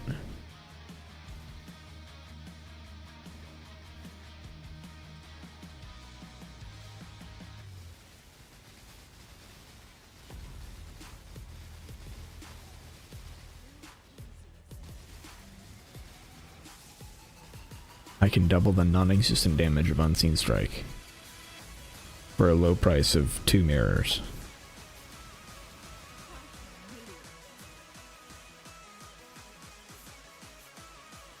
As long as I'm playing specifically a duelist of some sort. Easy peasy. Can't repeat a trigger. Dang it.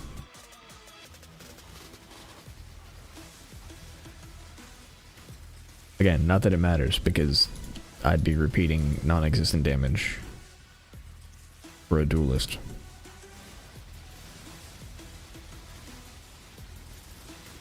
Which would be a questionable build at best. Although I did have a duelist Hidden Blade build that I enjoyed this league. It like peaked at 2 million damage, but I enjoyed playing it.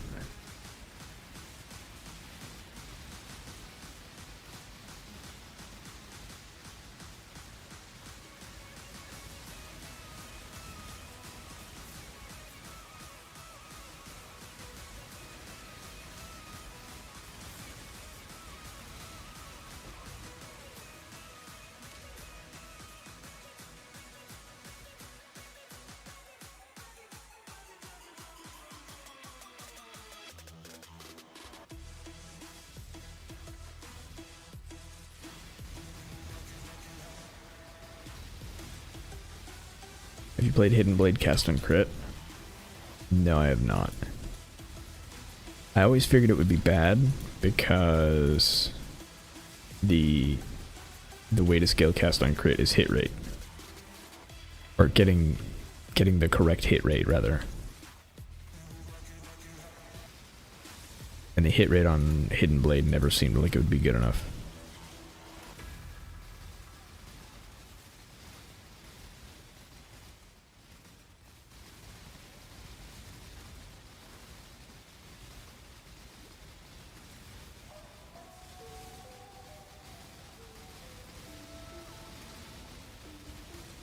I'd be willing to give it a go, though. I have a really hard time with Hidden Blade. Like, I love everything about Hidden Blade. You ever try Mjolnir? I have. I didn't end up liking it. Not because it, like, isn't good. I just, it's a really... If you're referring to the, Hidden Blade Mjolnir... Corrupting Blood auto bomber, it is good for like farming. It's so awkward.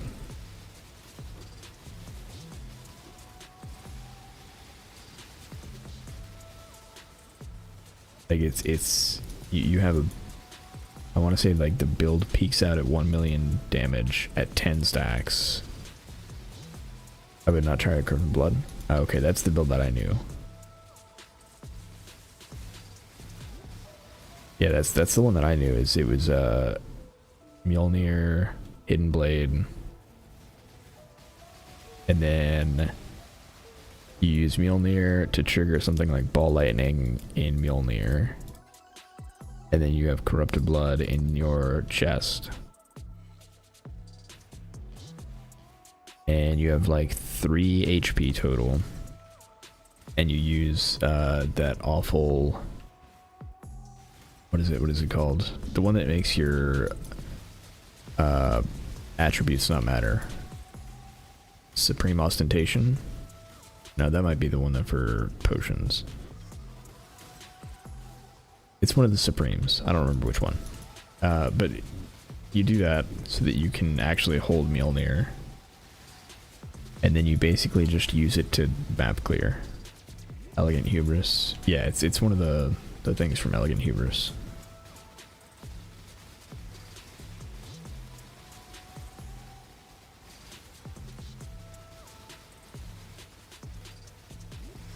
Okay, I did get it right. Supreme Decadence is the potion one. That's right.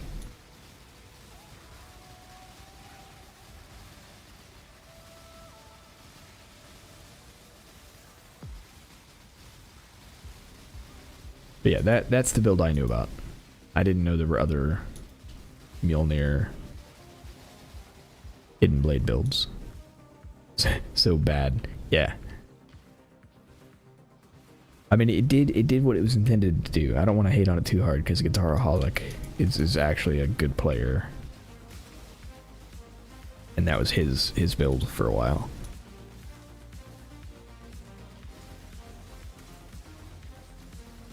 But it was basically just like Legion clear kind of stuff.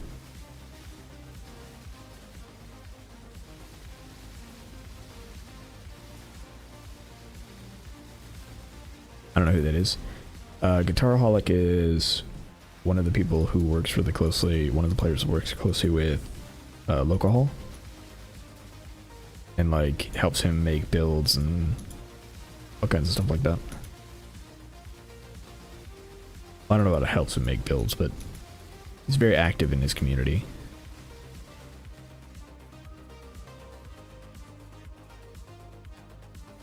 I used it, it was fun. I tried it and didn't like it.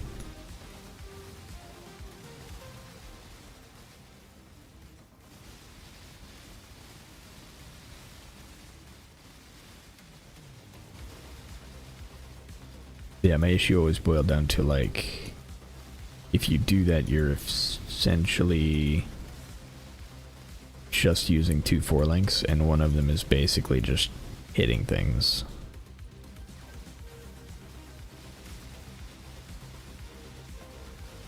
It is a really cool combo, though. You could also theoretically do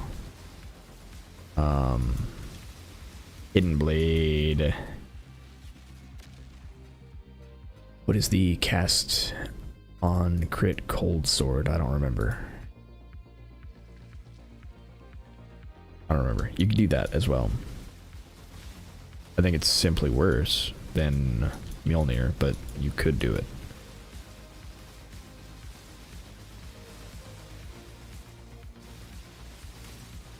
Let me throw a portal down, because I'm gonna like die and be very sad that I have to walk all the way back here.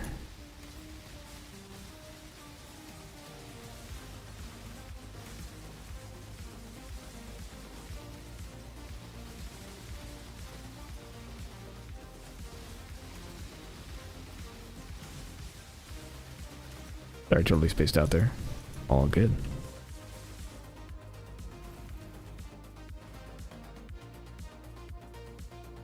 Glad I put that down.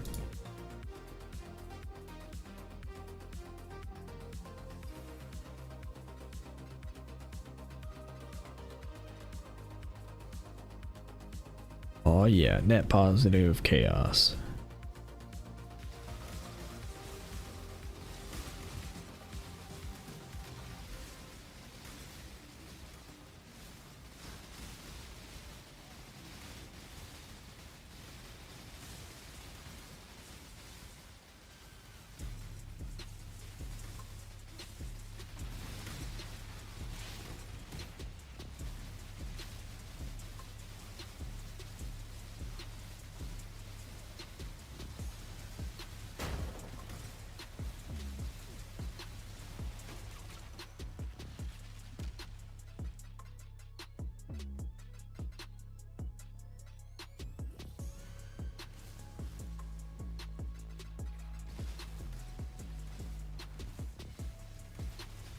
I used it with a god-awful void shot build. I don't know why they ruined that skill.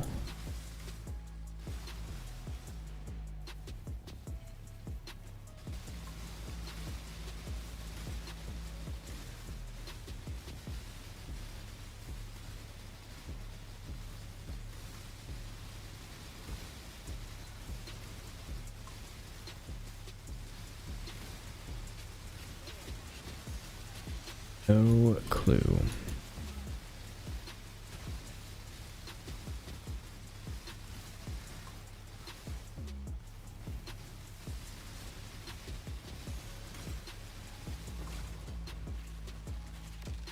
All right.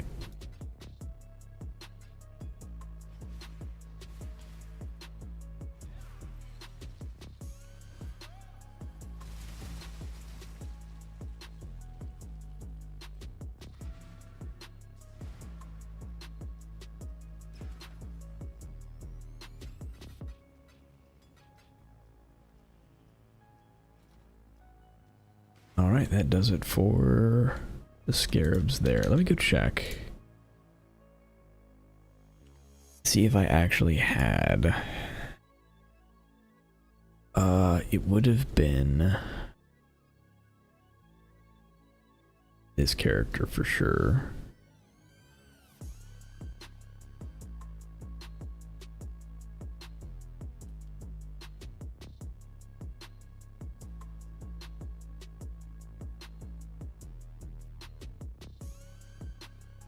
Okay, no.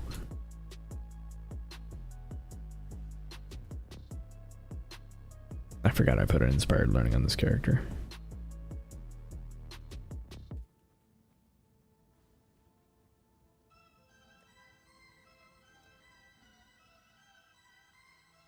It might have been this character. Hold on.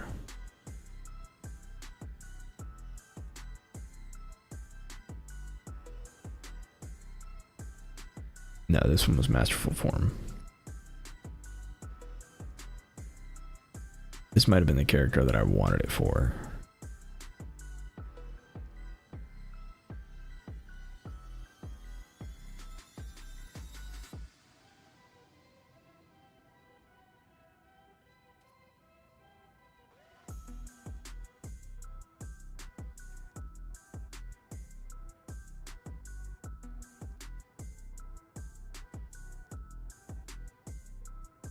I don't remember how good this character was.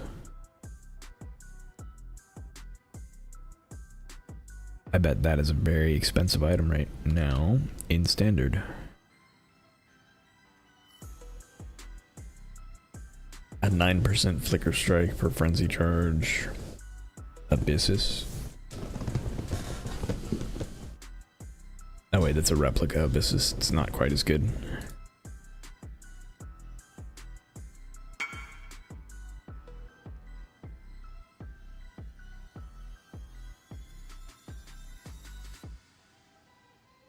Okay, so it's not a very expensive item.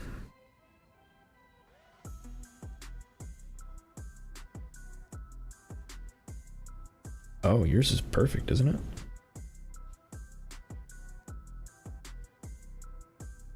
Twinning.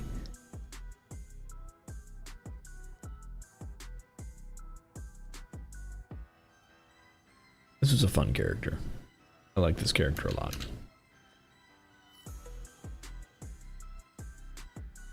This was an awful character, but I keep it around because it has an incredible name.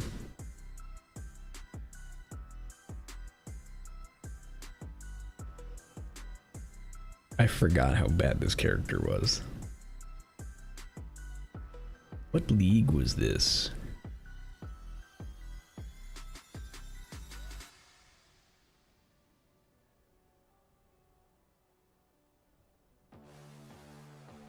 I actually just don't remember. You know what? I know what league it was. I just don't remember. I'm sitting here saying I remember what league it was, but I don't. It was the Slam League. I just don't remember what league that was. It was such a bad character.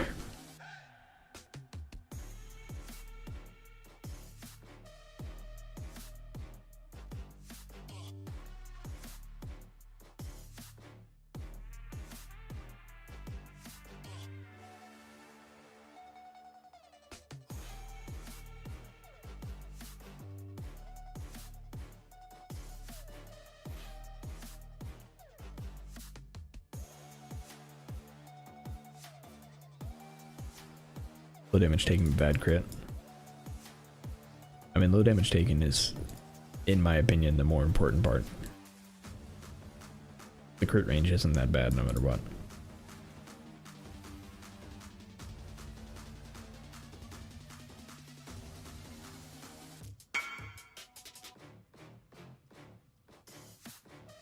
I assume this is pretty expensive? Yeah.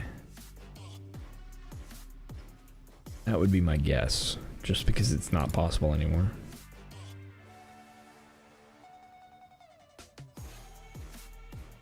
And it's a fairly commonly used one. Oh, you got a regular one? Yeah, that's probably a more expensive one.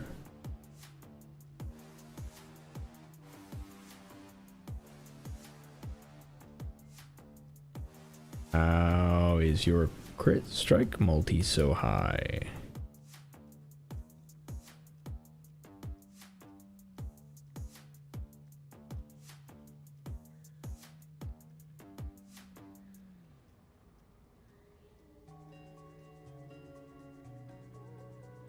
Is that an old value? Oh, gotcha. Gotcha.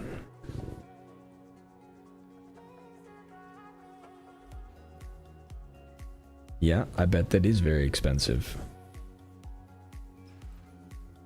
I bet you're right.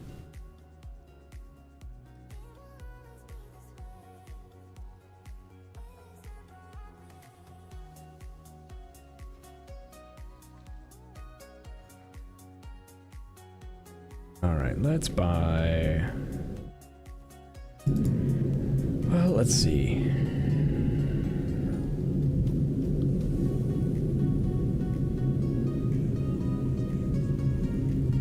You know what we do?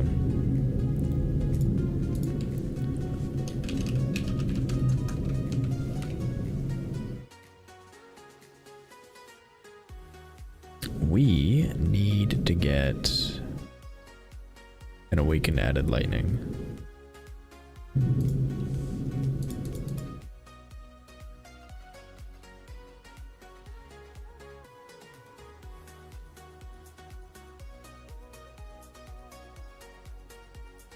Old one's 225. That's awesome.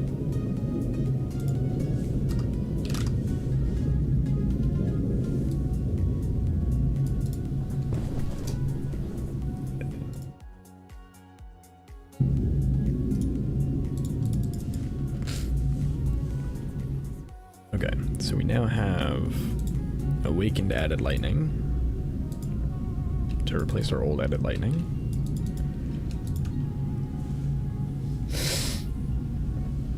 There's one better than mine at 550D. That's a lot of divines.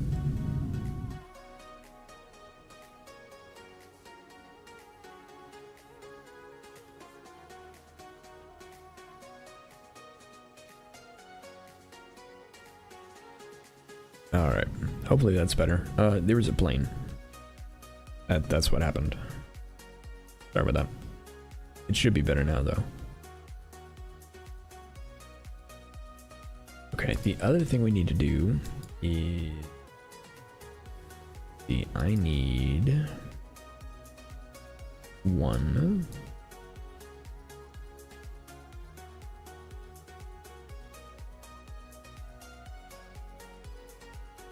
two...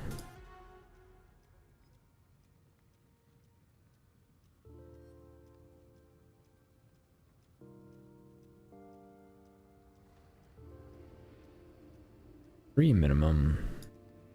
Oh, four. Okay, so I need four gems.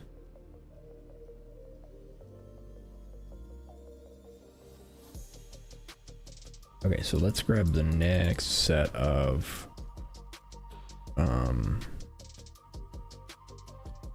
Arabs.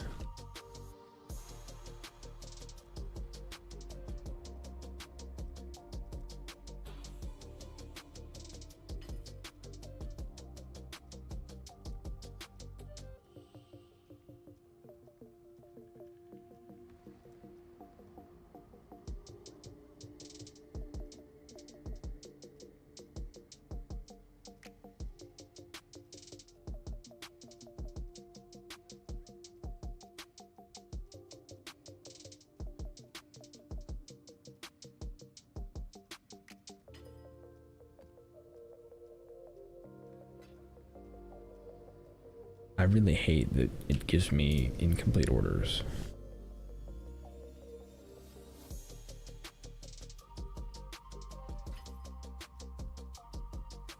Thank you.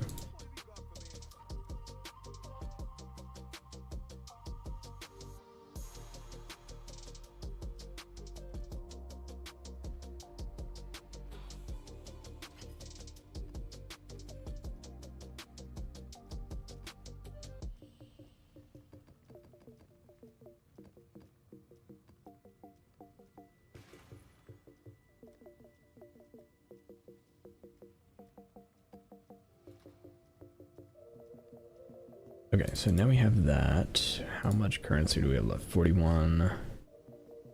And a fracturing ARP. Okay, so we... let me check and see if I can buy any of these. Let's see. We need...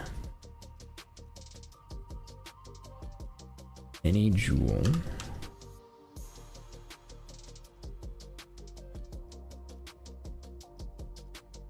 If...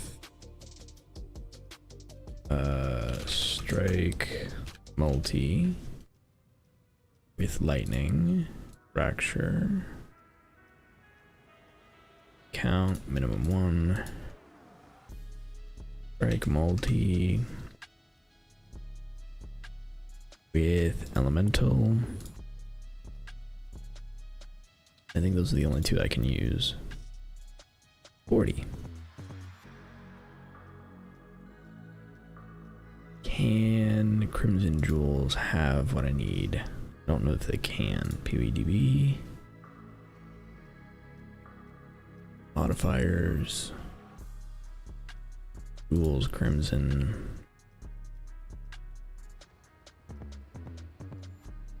Critical Strike Multi.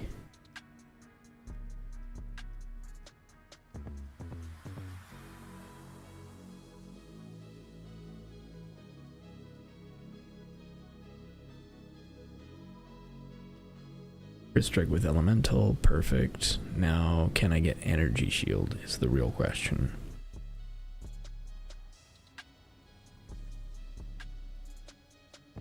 Nope. Okay, so cannot be Crimson Jewels. It's the lowest price one at 80, 90, 100 C. Okay.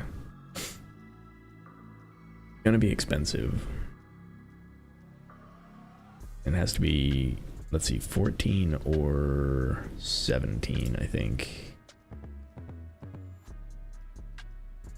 17 or 14. Then it basically just can be a crimson. Okay, so that is the goal. I have surprisingly few legacy items.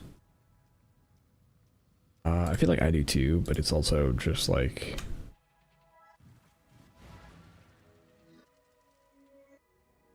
So when I started playing, a lot of items were already a little more balanced, but there's also like a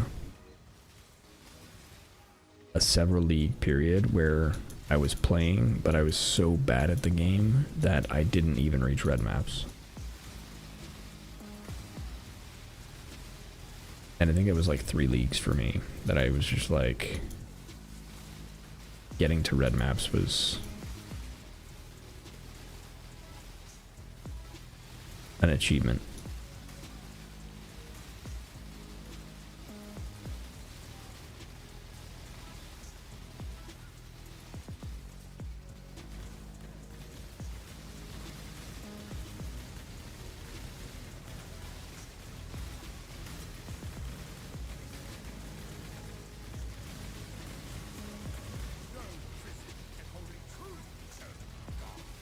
Alright, come this way.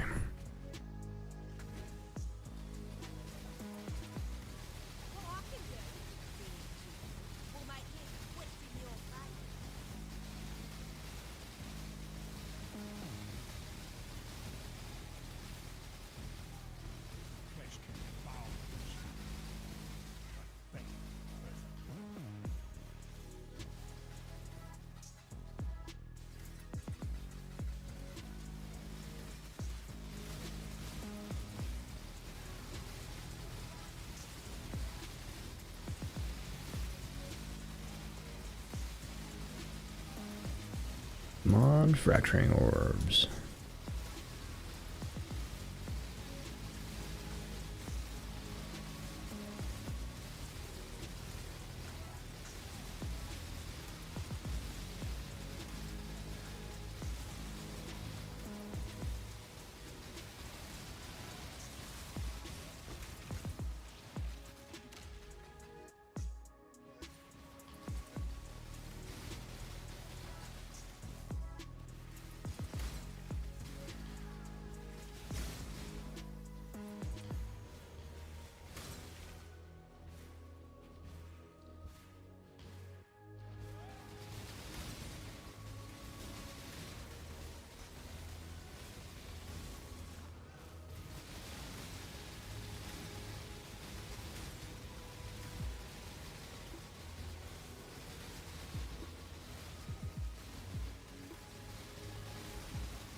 I always forget, when did you start? I can never remember this correctly.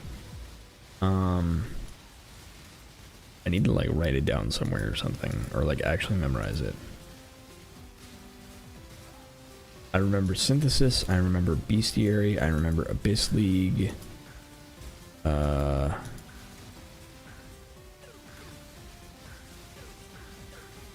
remember Delirium League.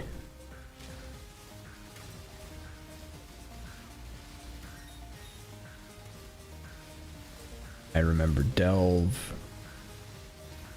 and I remember Heist, but I don't remember which of those.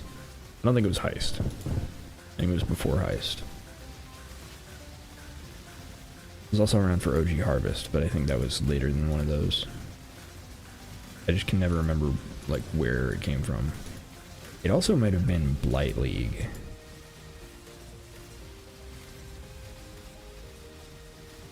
Or Zombie League. I don't remember. So many leagues. I need to just memorize this because I'm never going to remember which one actually came first. I have to look it up every time. Blight was a great league. Blight was a great league.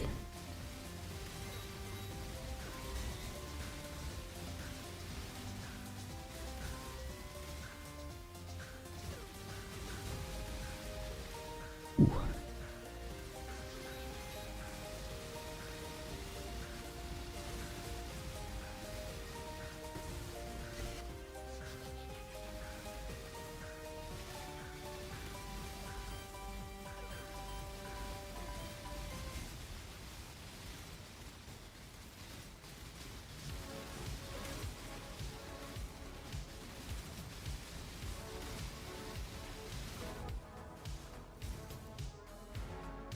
Let me look up.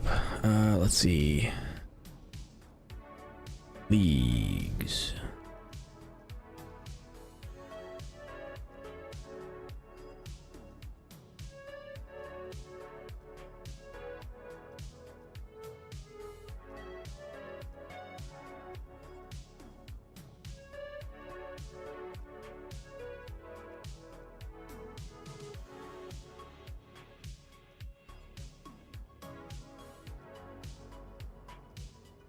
Alright, so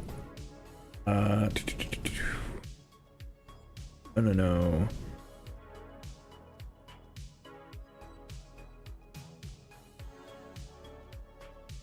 It was either Harbinger or Abyss.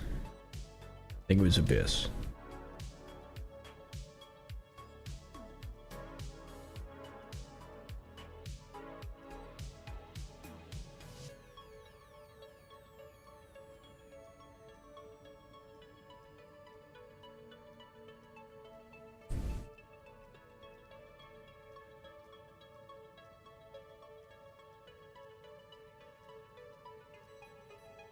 But I don't remember which one. Abyss has changed within Harbi. See.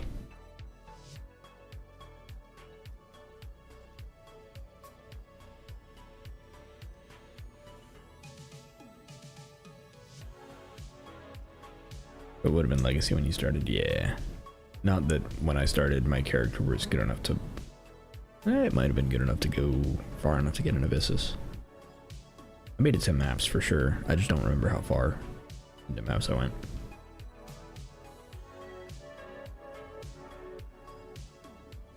Where my oldest item is.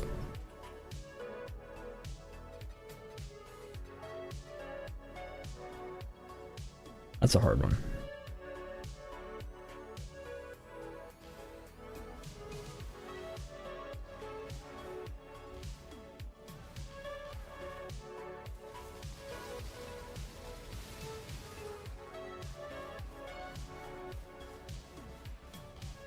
Although I'd probably have an okay chance at digging up my oldest items.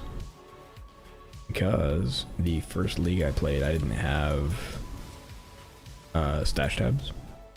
Like, the organized stash tabs.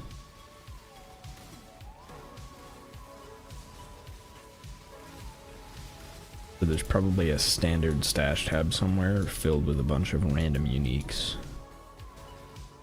that I was just keeping.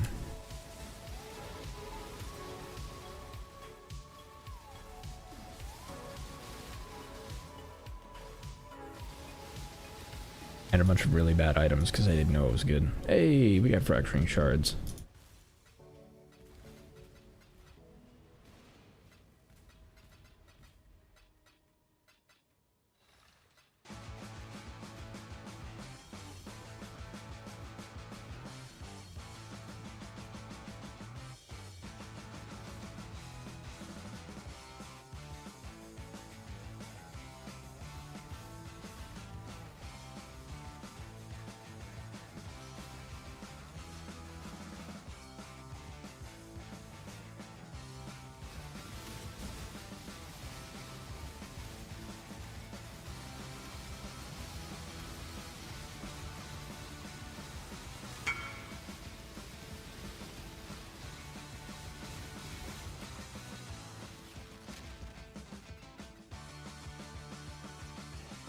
I don't even know if I have my oldest character anymore.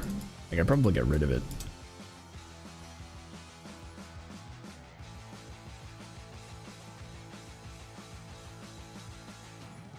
Which is kind of a shame.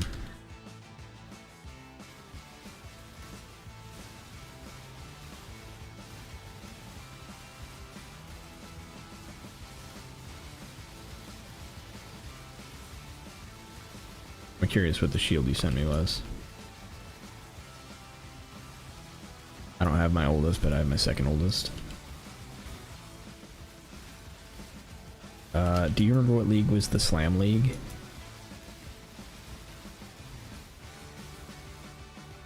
I actually have a feeling it was it Bestiary?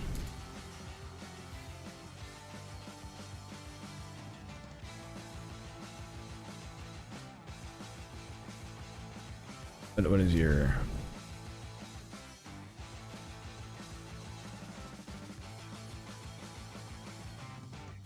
Legacy Kite Shield with 24 all res? I'm assuming is what you're pointing out.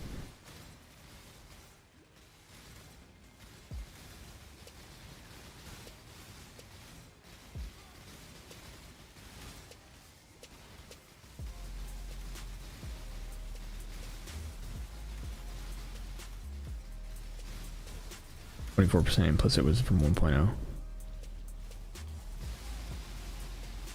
I really cannot remember what League Slam League was.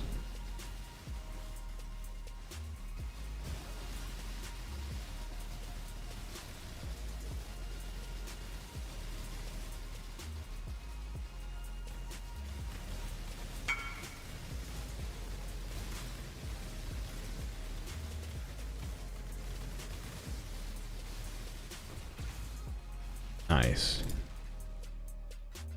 How do you check that? Is it like /age or something?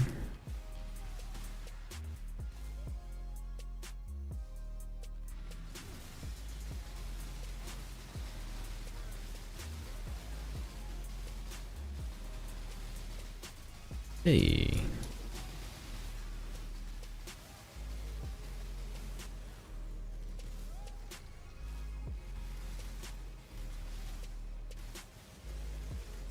actually curious now what character I have as my oldest.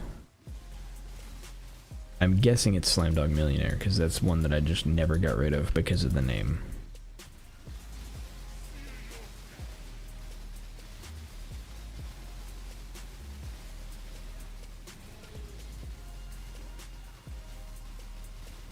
The league I consider Slam League was Harvest. I don't remember. They made a bunch of changes to the way slams work, and everybody was crazy excited about slams.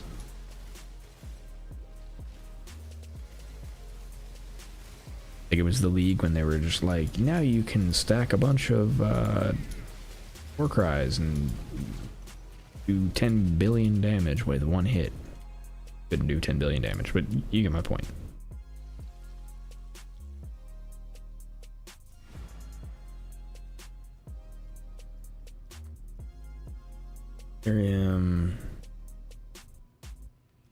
Or Shrine Effect, nope.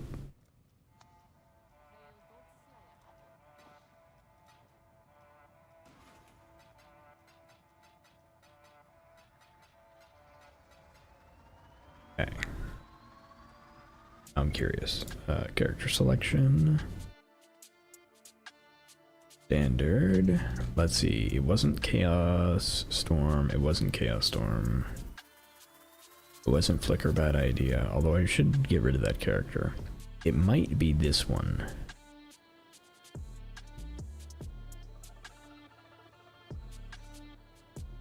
$1,240. No.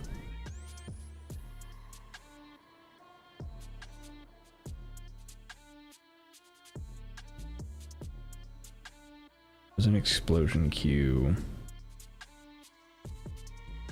I don't think it was this one. Yeah, 1,000. I assume this is going to be my oldest. 1729.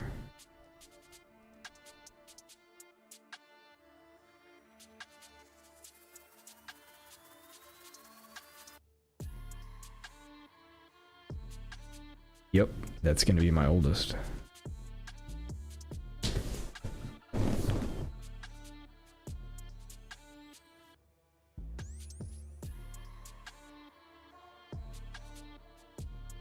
Because this one I think was probably an earlier one.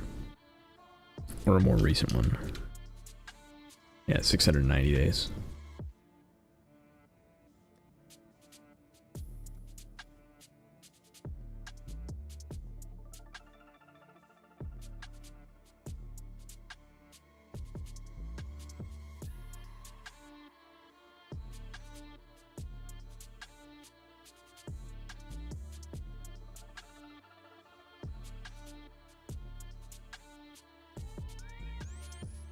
Harvest had a big Warcry changes and added Earth Shatter and updated Sunder. Let Earth Shatter build the one-tap bosses, pre-fire a bunch of spires, then cry. I think I was doing, if I remember correctly, I was doing, oh, was I actually doing Tectonic Slam? I'm a little surprised by that.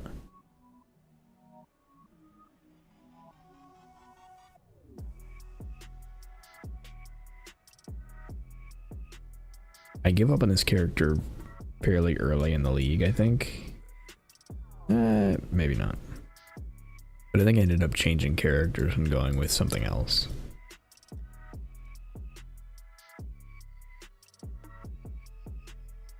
Hard to say. Then my first YouTube character.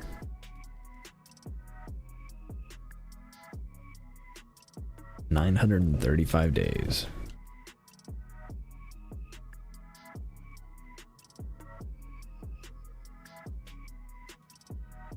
That's pretty wild.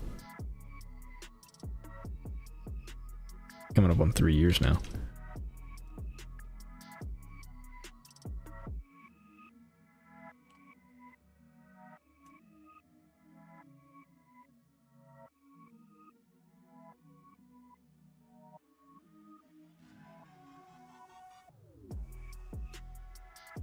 Sister has a witch who's like 14 years old. Nice.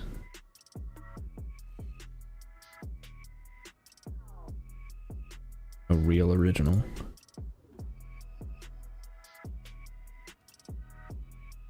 Yeah, I was pretty late to Path of Exile. Introduced by a friend.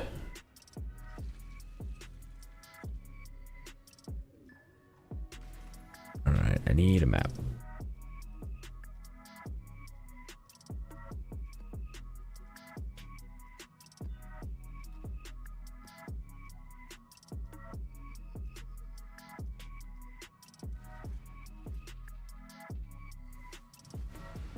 Character from closed beta. Nice.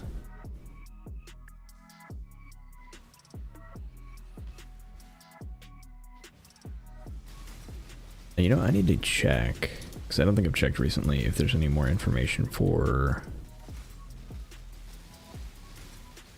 the upcoming PoE 2 League, or whatever they're calling it. The .2 update.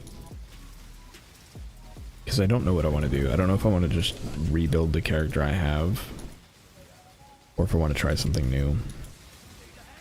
And it's going to depend pretty heavily on, like, if I can find anything interesting.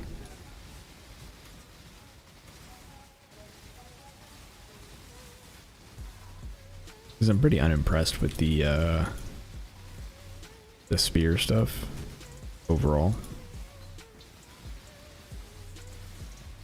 Well, okay, the way the spear stuff looks overall.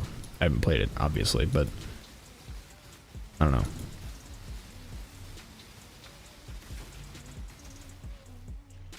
All the footage we have is pretty old. That's hard to say.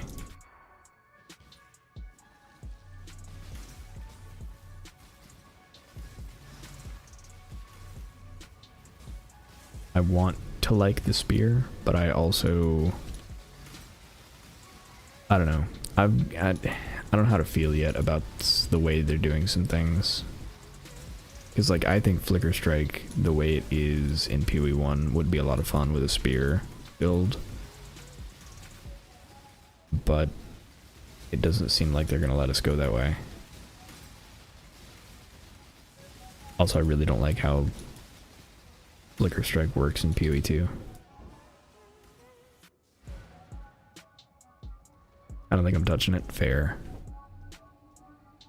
He got me into the game. I honestly didn't actually like it much when I started. I just played, hang out with her. Flicker's already a skill. Yeah, it is, but it's awful. Like, it's fine, but it's awful. The problem I have with Flicker in PoE 2 is you cannot gain charges. Like, part of the description of the skill is you cannot gain charges while using it.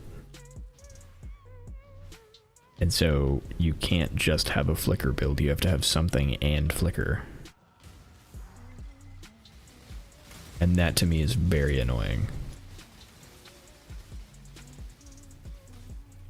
Like, I was going to make a Flicker build, and I was like kind of working on one, but I ended up giving up on it because I got bored with the game.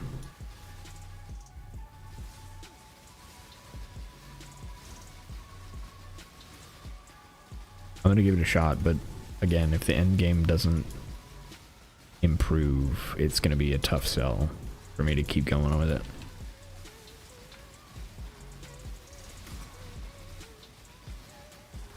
Campaign is great. Like, I wish the rest of the game was more like the campaign, in that, like, boss fights were more regular and rewarding, and mapping wasn't awful. Hopefully they'll get there.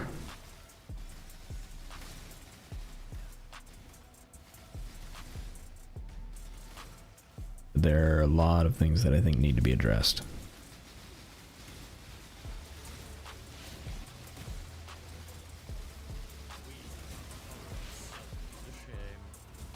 Couldn't move.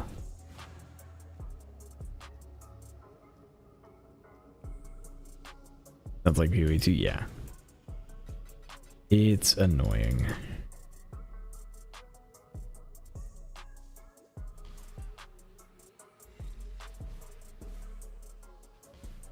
hoping that they loosen some of the restrictions on builds rather than tightening them, because I think a lot of the builds that exist right now are going to get destroyed, and I think for good reason. I'm just worried about how they're going to be destroyed, because it seems like they don't want, like, despite putting in a bunch of meta skills that are literally made to automate things, it seems like they don't want auto bombers to be a thing.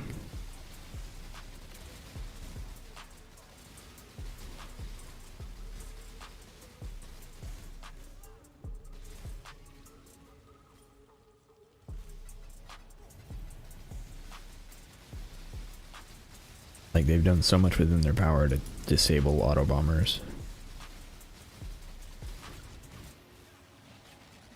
which to some point I understand. Like, there are some variations on builds that are just like, okay, this build is infinitely triggering itself, and that's bad, and that I can get. Like, I can agree with that. That is a game-breaking thing. But I don't feel like the answer to that is disable it altogether.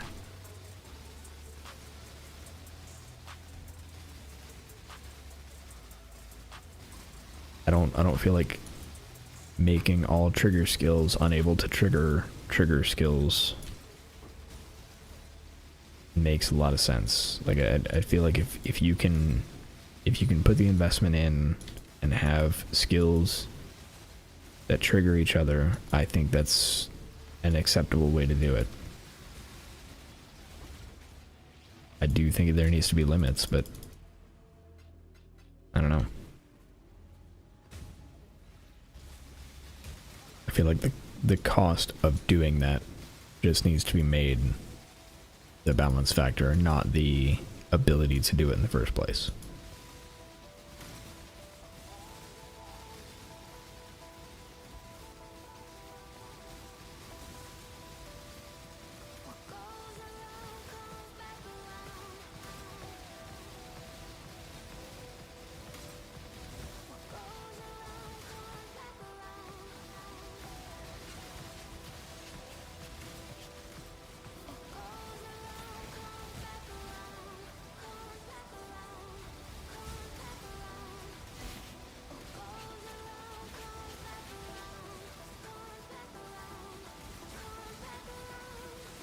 I'd also like them to stop limiting things that are going to be bad. Just let me do the bad things. It's like they've got a whole...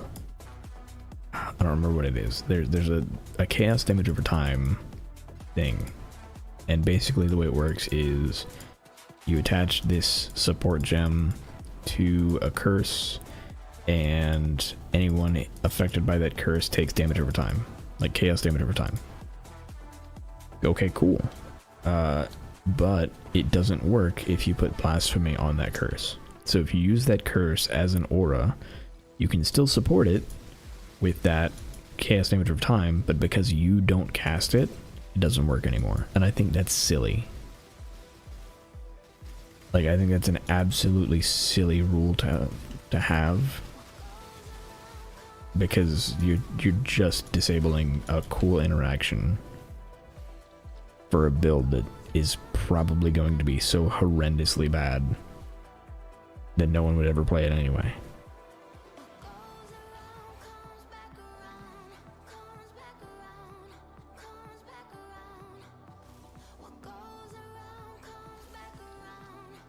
What build dual wields obliteration?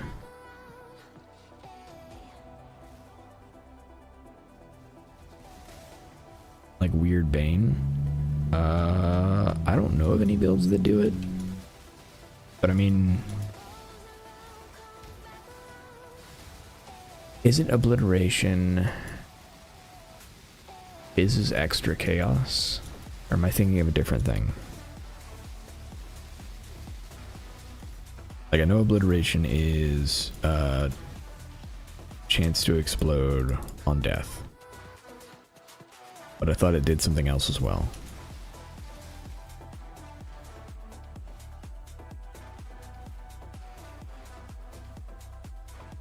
This is extra chaos. I guess the question is, what fizz spell can you use with it?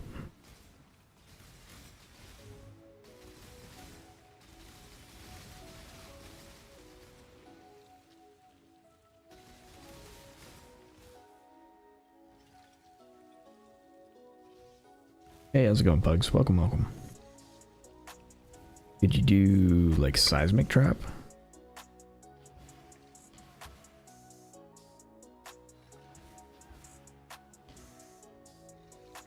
Dylan? Nice. Glad to hear it.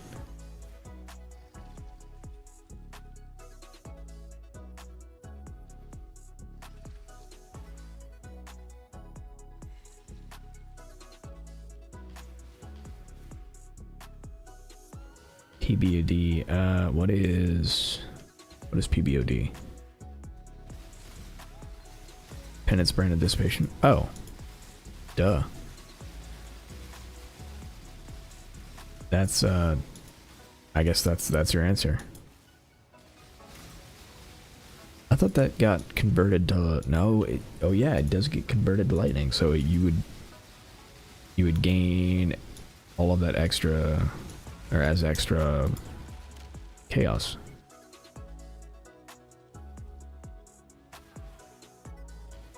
Yeah, you could do that.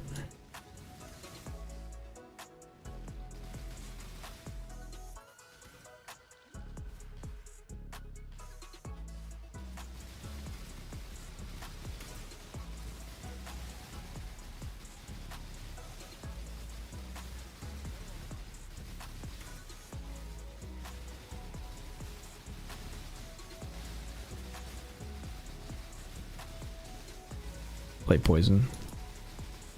Yeah. That's what I was thinking with seismic trap. Do poison.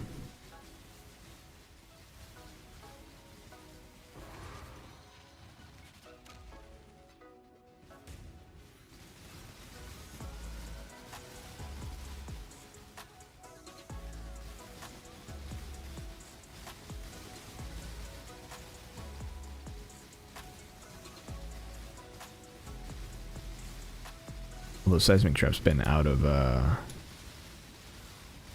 meta for a couple of years now, right?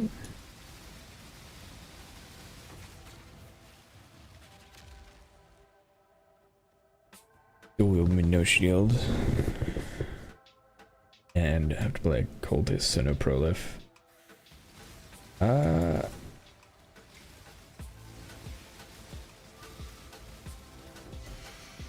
I mean, it wouldn't matter. Doing a % health chaos explosion, so as long as you have a little bit of chaos scaling, you won't need the pro. Anything close enough to be prolif would get absolutely destroyed. Or wait. Anything close enough to be prolifed 2 would get obliterated. Get it? Get it? They would get obliterated.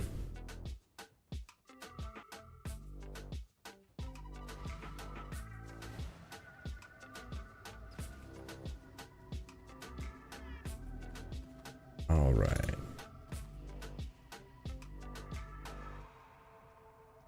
One tier higher, Kirak, Einhard. Nope.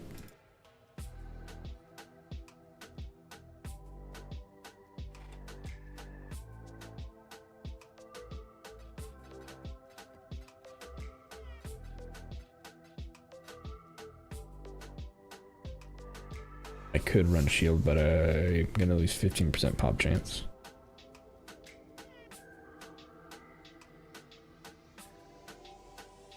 I mean, you're not gonna feel it.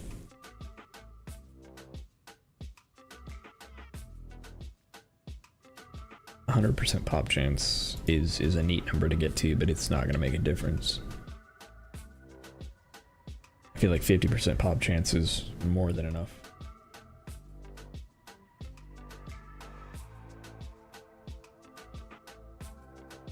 Really only need 100% if you wanted to do Like something along the lines of making it poison or making it your source of damage. The line is awful, maze is awful, pit. Where are all of my... Probably help if I rolled these at all.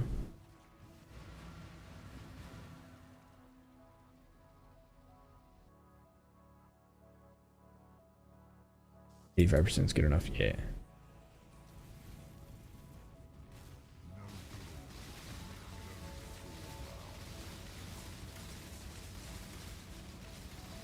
Any pack you kill is going to almost instantly get destroyed.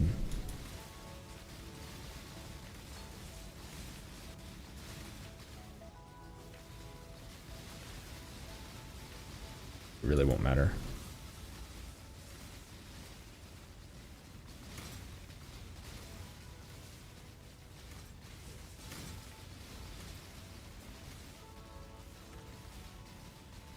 I really... Lightning Mirage.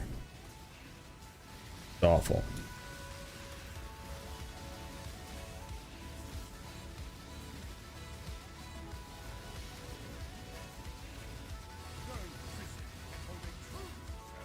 Okay.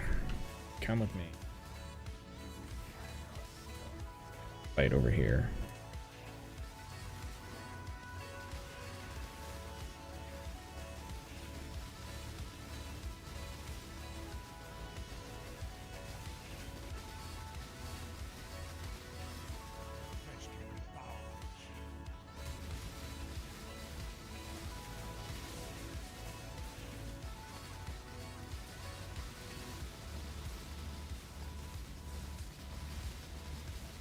Oh, awesome.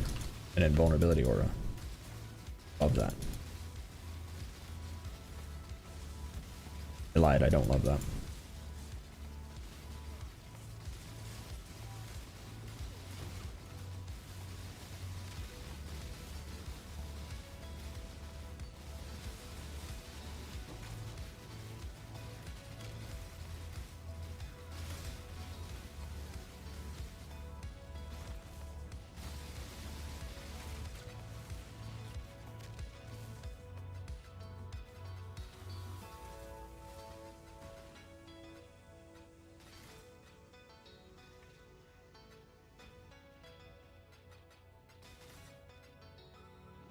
Okay.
Right.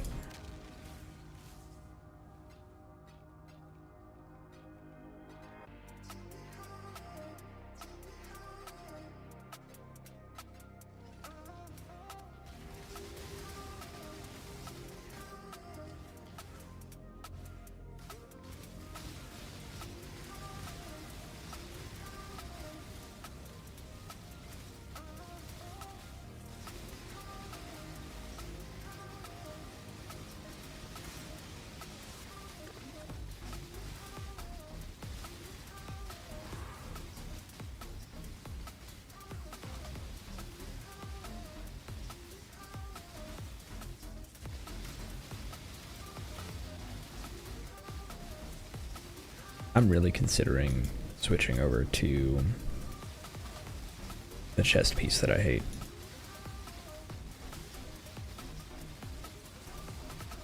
Just really don't want to, because that would be such an enormous downgrade from the chest piece that I have defensively.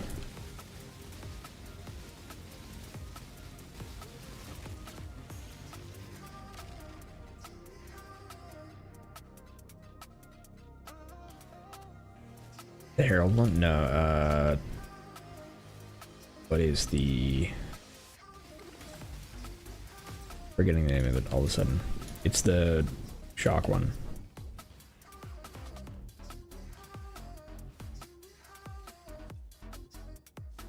The shock explode one, rather.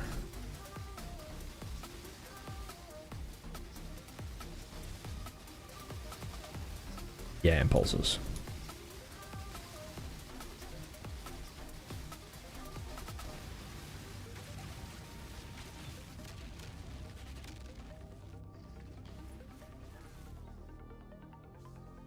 I'm only considering it because of the percent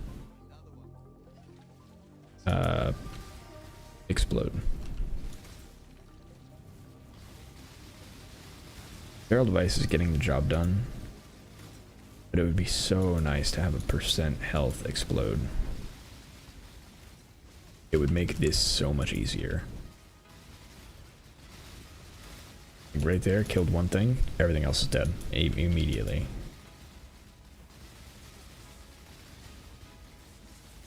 And I don't really have to worry about shock proliferation because... And thank you, guy who just drove down a...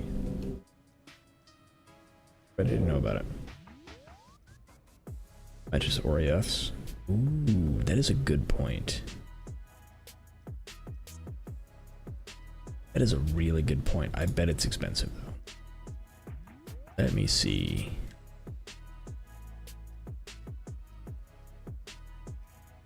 Duplicate.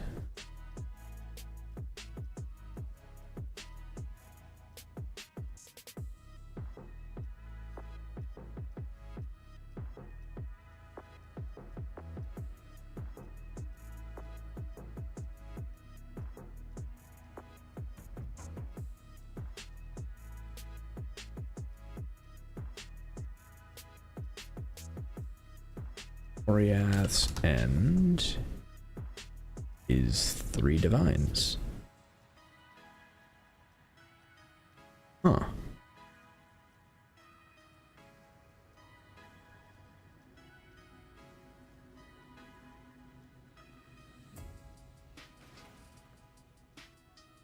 Huh.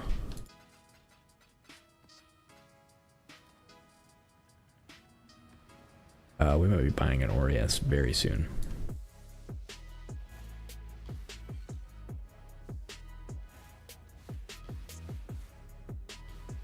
That is an excellent point. Thank you. I never think about Orias because I feel like I can never afford it.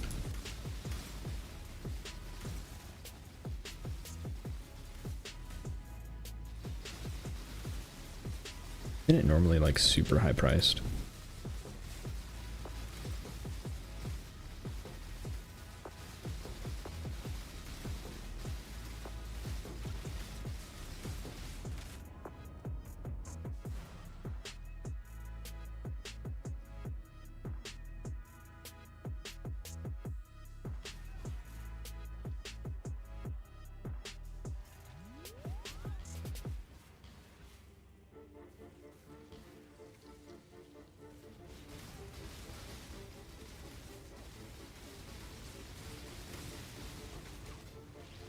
Been sub 10 divines for like the past 4 leagues.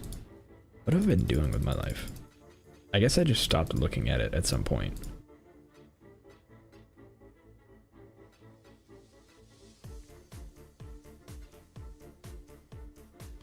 Cheap late, pricey early.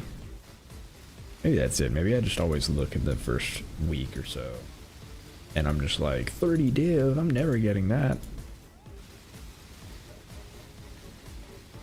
And then once it's like reasonable priced, I've stopped looking already.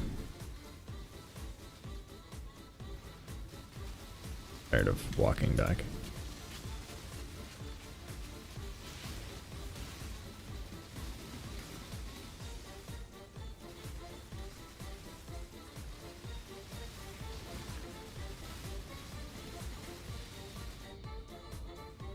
Alright, I need to kill all of those regular things that are slowing me down.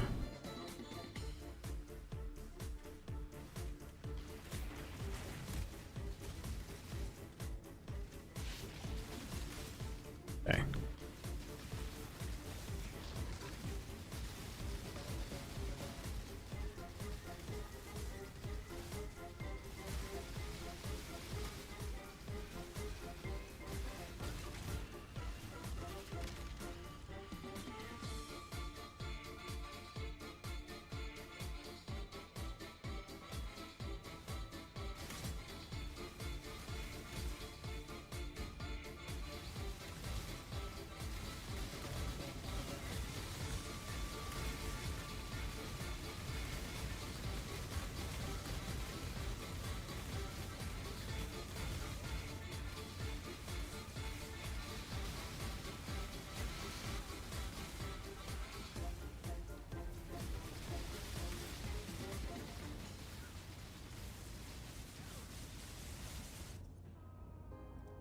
I just keep dying in here.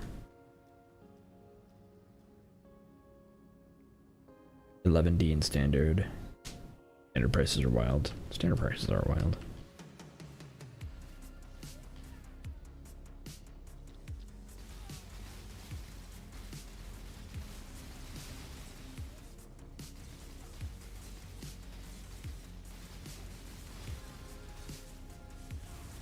Oh, I'm cursed with like a bunch of stuff. Why am I cursed with a bunch of stuff?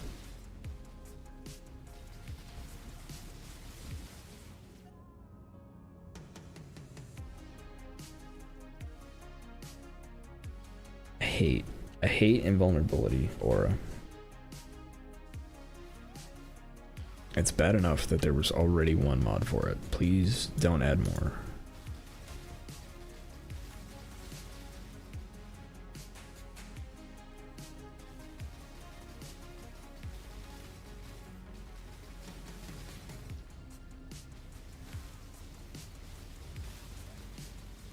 Yeah. Oh no, you're not. Force of the aura.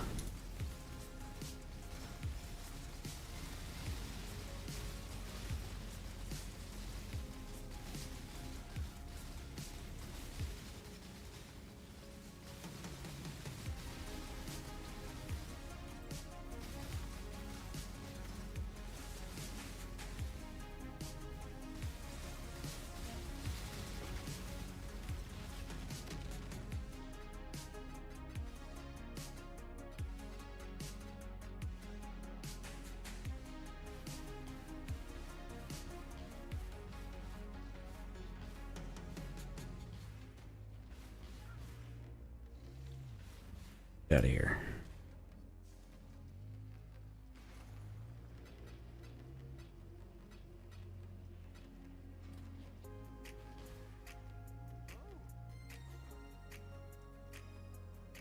Finds I have a fracturing ore. Is worth 3.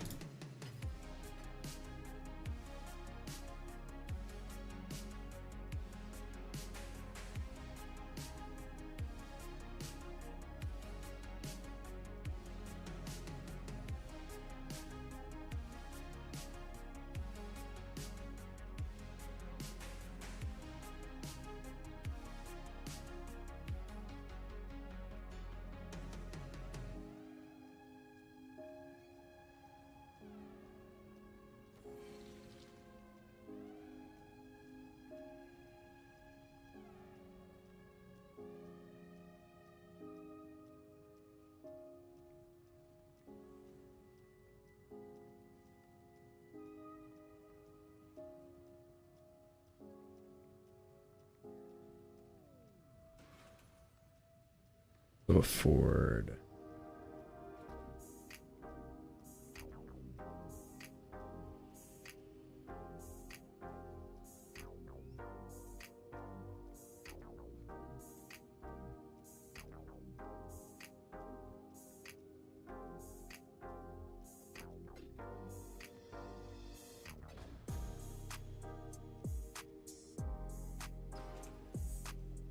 Let's see, 1/3 of 160.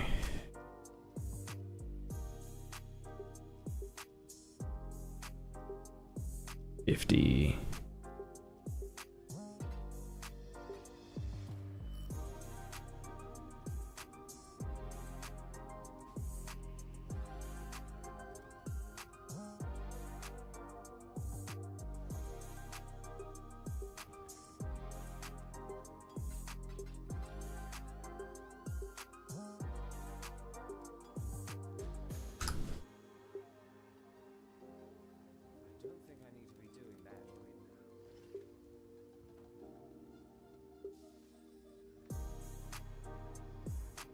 All right. The real question is, what do I replace?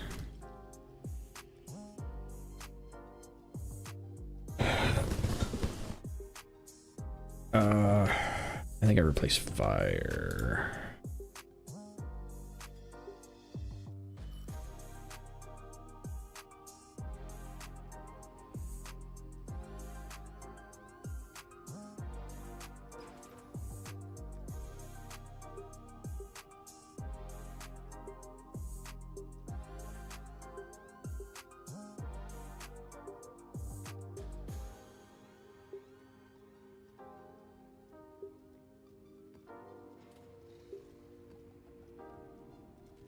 All right, let's try this again.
I think that's working much better.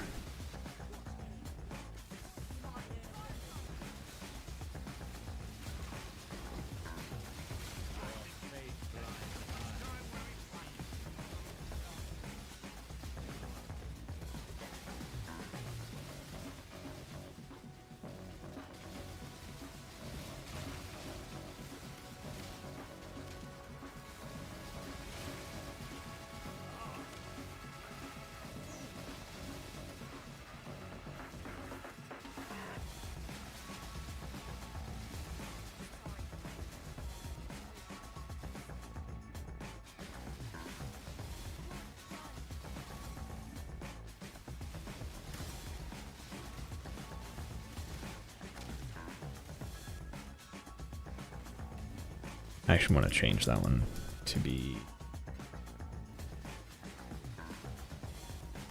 use one full.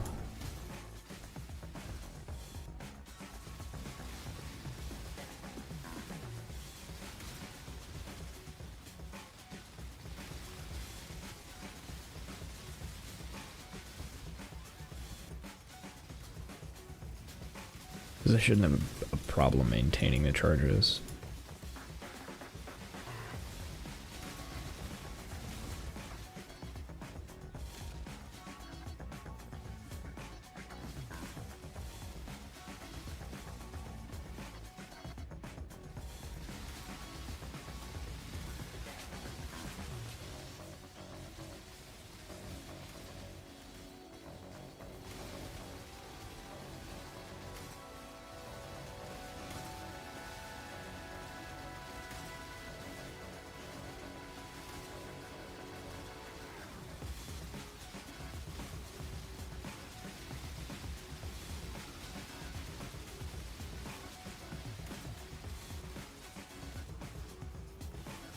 It's so much better.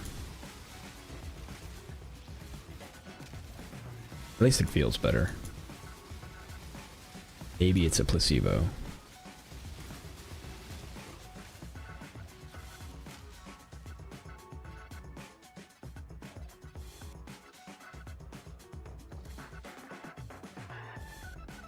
Thank you for reminding me that that exists.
Very nice.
Working on a POV for Penance Brand of Chaos.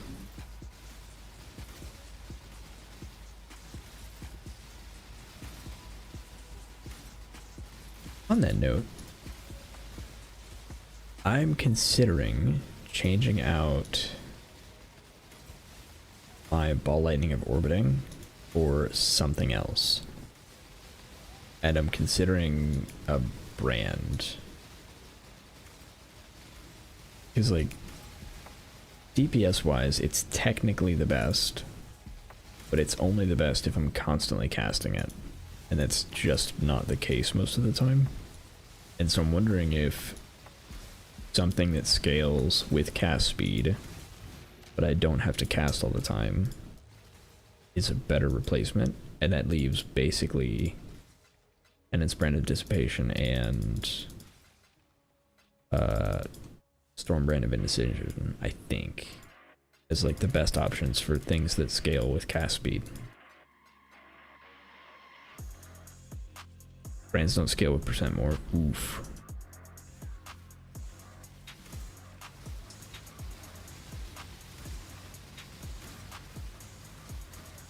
Is there anything that scales with cast speed outside of like activation speed is actually what is affected?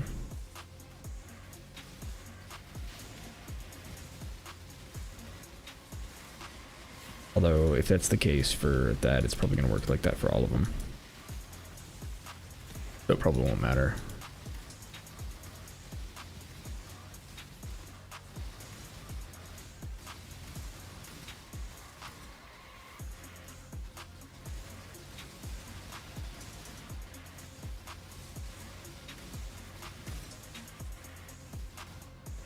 Totems. No, that really doesn't work with the Herald setup. Maybe Ball Lightning is just my best bet. Or Ball Lightning of Static. But even that doesn't really scale with cast speed.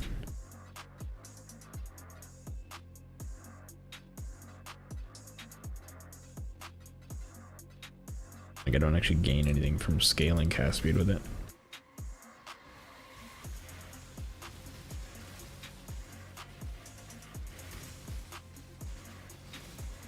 Actually, heads up on the more thing, though. I didn't know that.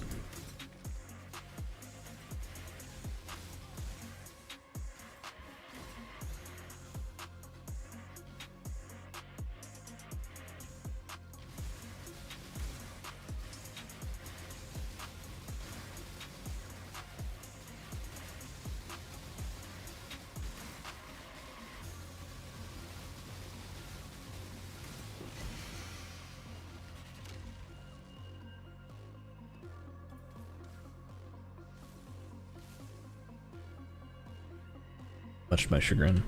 I'm guessing you tried that. Grabbed ultimatums.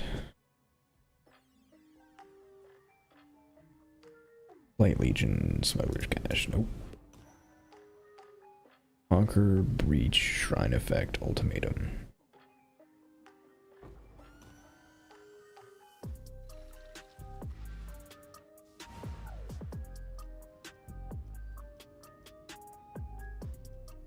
Way better at 22% more cast speed. Ooh.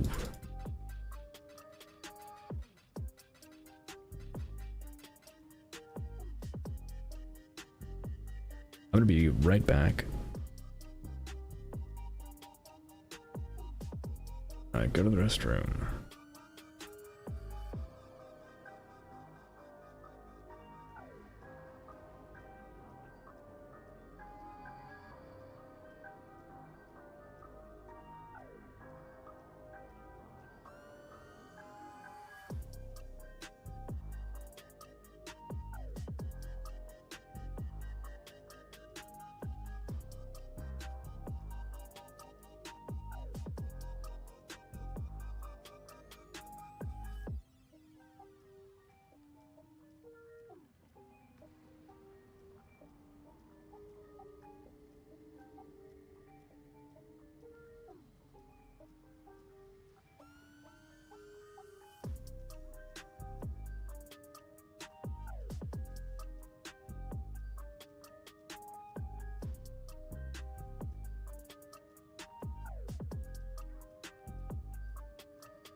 Alright, we're back. Why is my CI build 50% overcapped on chaos res? That's a great question.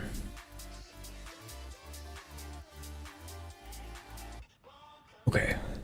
Oriat's End was an incredible choice, but I do want to change it to use when charge reach full.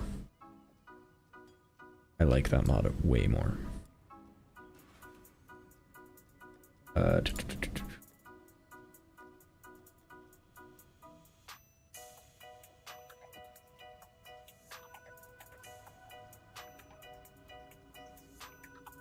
A cultist with plus 60. Yeah, that'll do some of it.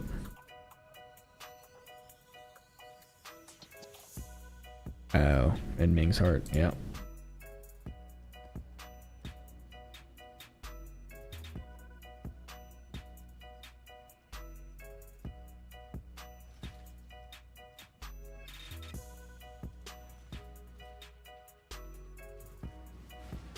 My map sustain is awful right now.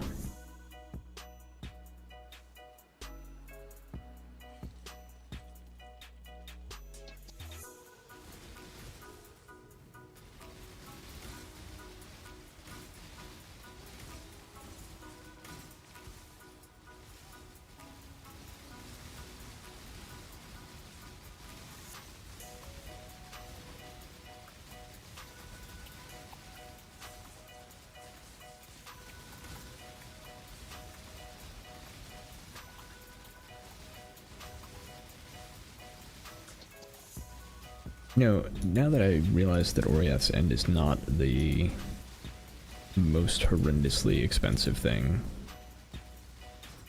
I'm actually wondering if I can get away with a Trickster on hit Herald of Thunder build.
$600k DPS.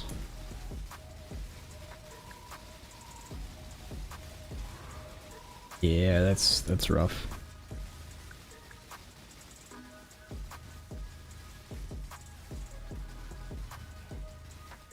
I mean, it'll get the job done, but it won't get it done quickly.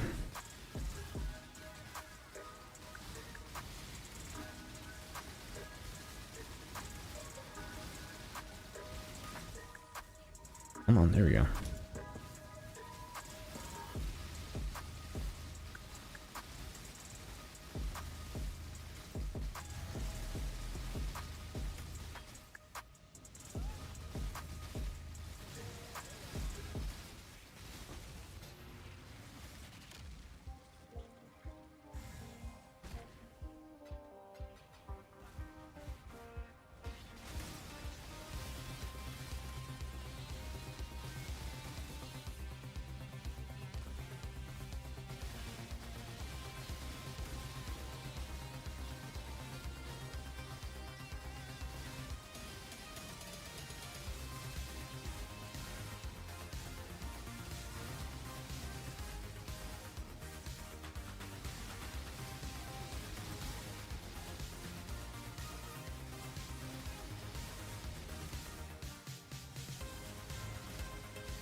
How many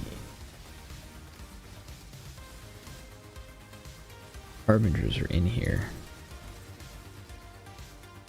I'm guessing 3.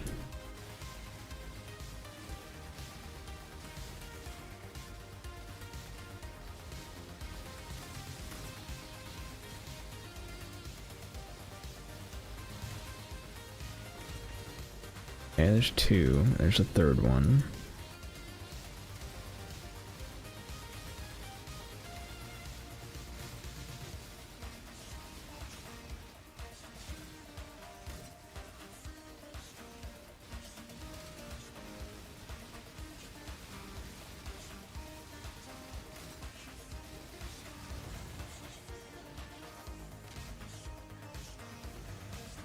Alright, what are you and why are you here?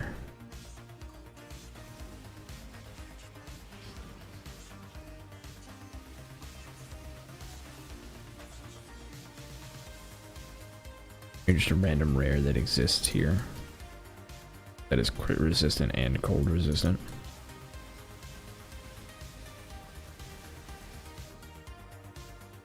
Awesome. I love that.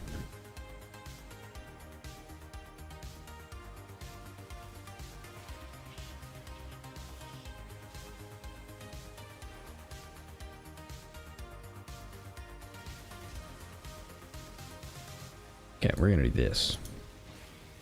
And you're gonna be magically easier to kill.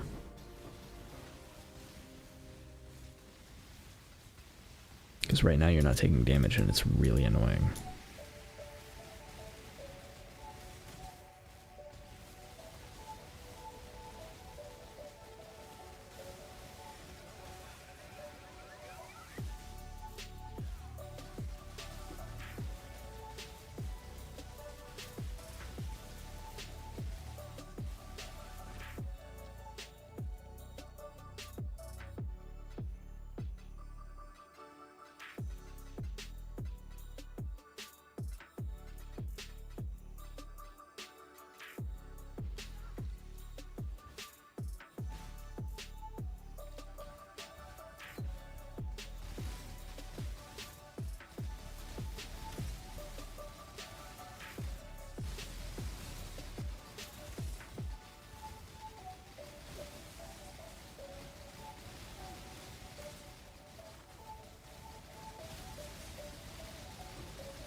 Okay.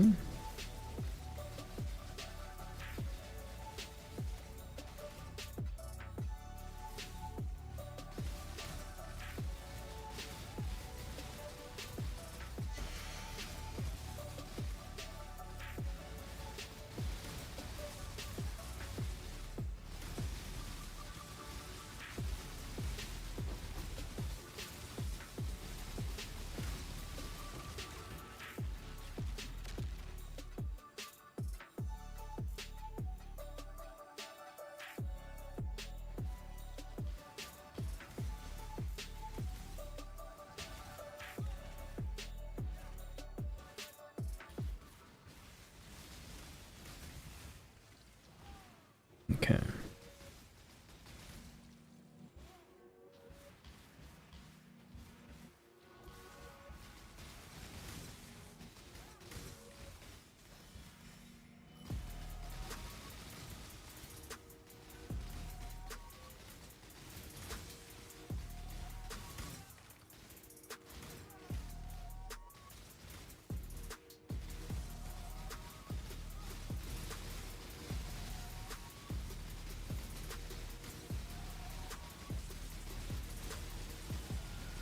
Rude. How long does that last?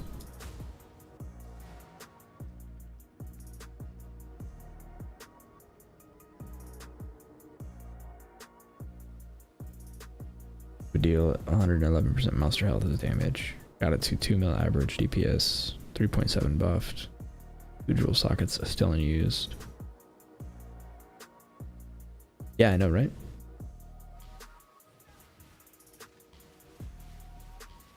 I think it's like the 3rd time this map.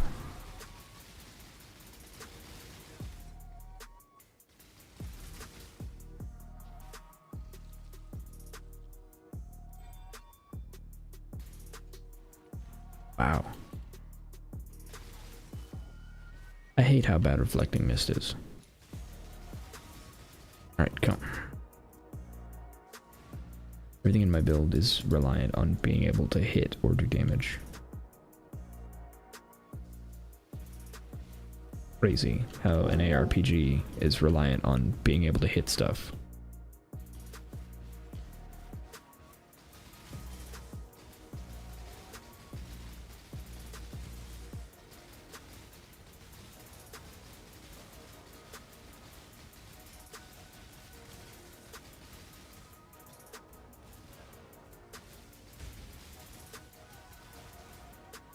Okay, got the one that I think is creating the aura.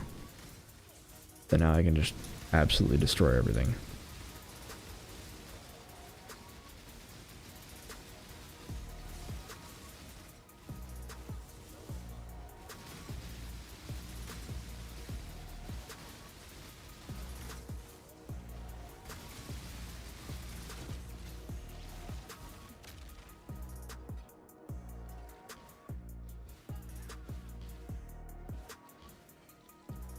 I am very annoyed that Harbinger was so annoying and dropped a Chaos Orb.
Alright, let's go.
Alright.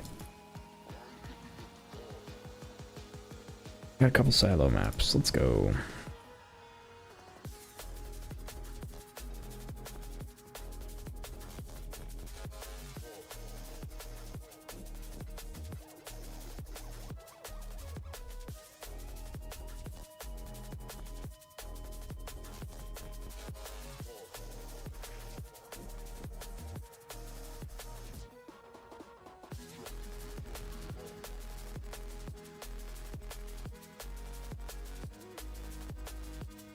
Never have issues with those, but also all damage all the time.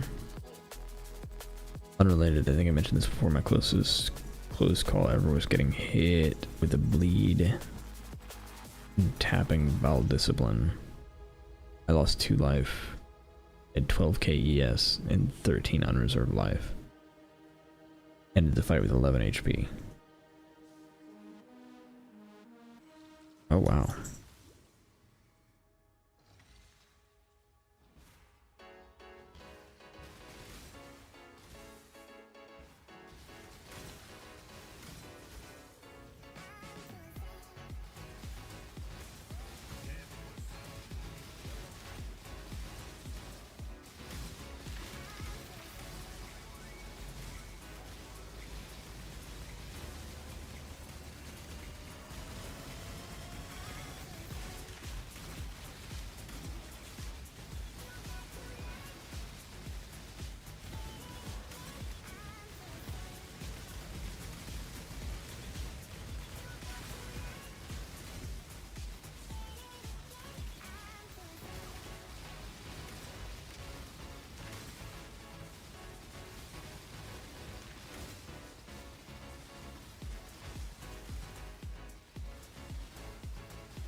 Yeah, I feel like I wouldn't have as much issue with the invulnerability auras if it weren't for the combination of all of my recovery is based on hitting things. My skill actively damages me when it hits things, but it seems like when it hits things that are in invulnerability aura, the hits don't count. Which means I don't get any ES back. And then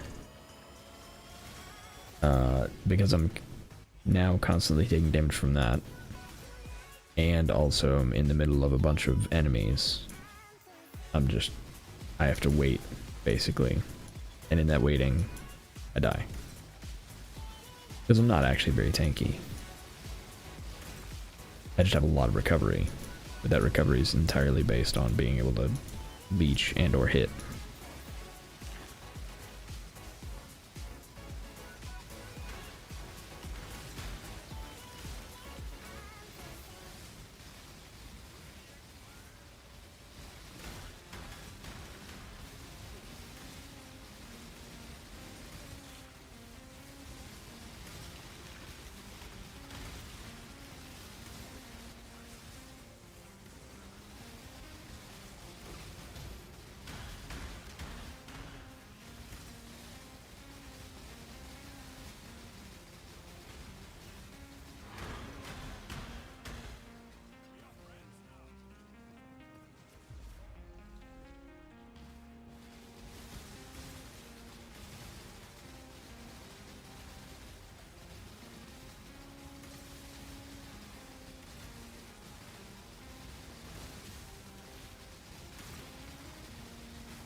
Let's go.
All right.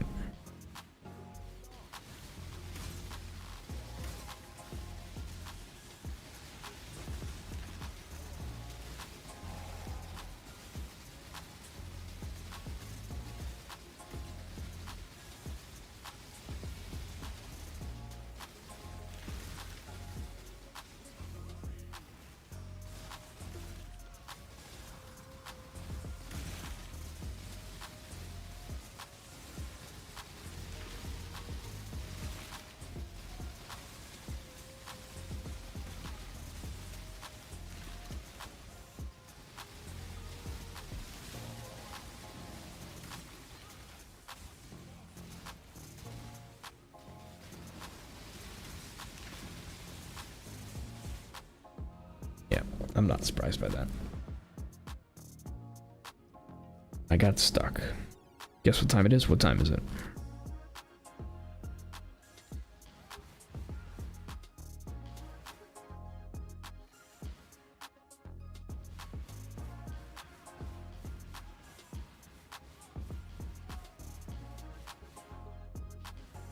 Is it bad build o'clock?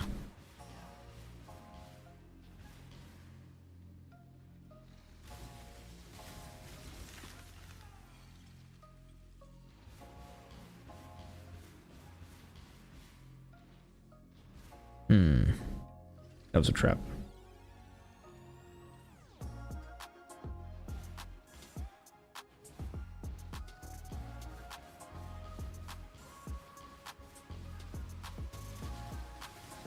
Accurate though. Time for you to go read a book. Nice. What book are you reading?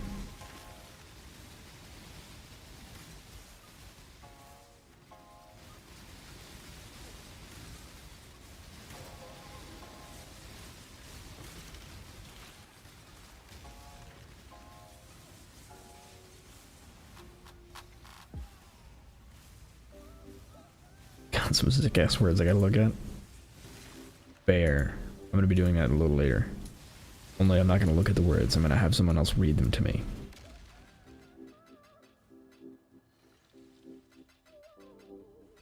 Because I'm an audiobook nerd.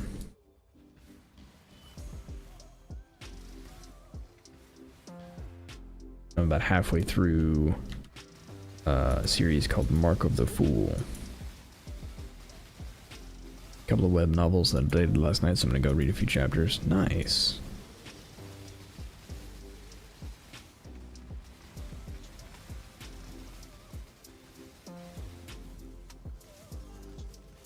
Hate audiobooks myself. Fair. And it's personal preference is a totally valid thing.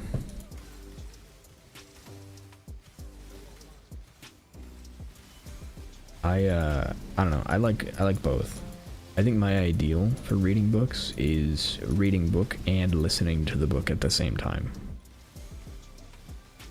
That is the most enjoyable book experience. I just always skip the reading part and do something like farm harbingers while I'm listening to a book. Because I find that if I don't do that, I do not get builds done in a reasonable amount of time.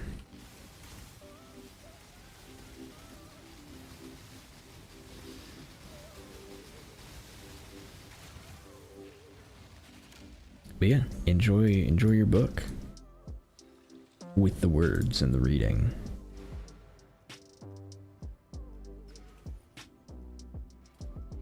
I need to sell you items.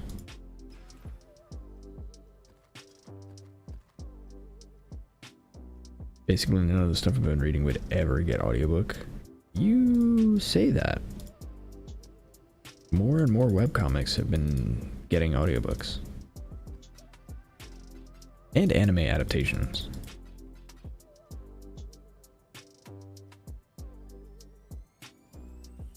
And translation of a Chinese romance, but you never know. You never know. Solo Leveling just got turned into an anime, and it's a Korean web novel.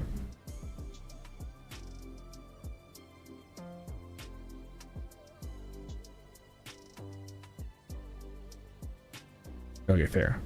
Also, several of the audiobooks that I listened to started as web novels.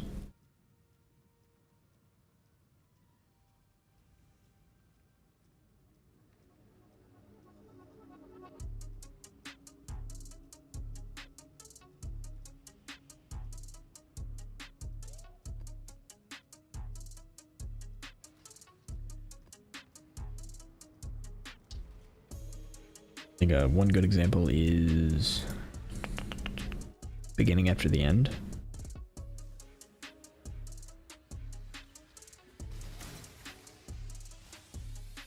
Beginning After the End was a web novel by Turtle Me, which got turned into an audiobook and then got turned into a like print comic. I don't think it was ever a web comic.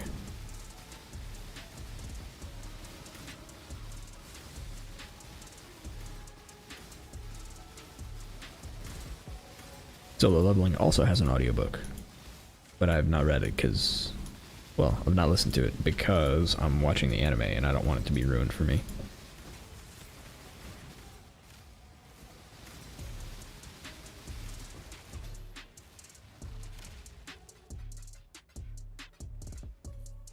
I hope more stuff like that happens because honestly, like, there's so many good creators out there. And I feel like a lot of traditional creator venues have just they've stopped being creative in favor of doing things that they think are profitable. Which is why I think Marvel has gone downhill. Marvel is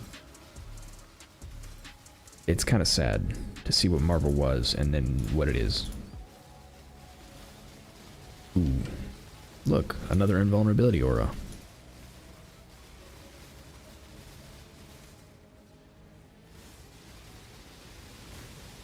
I read the book when it was fan translated.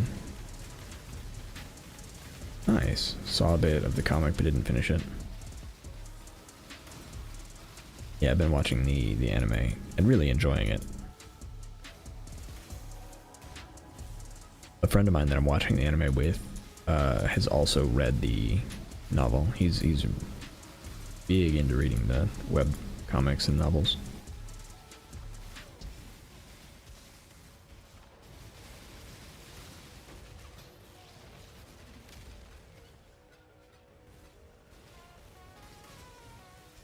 Man, that's really satisfying.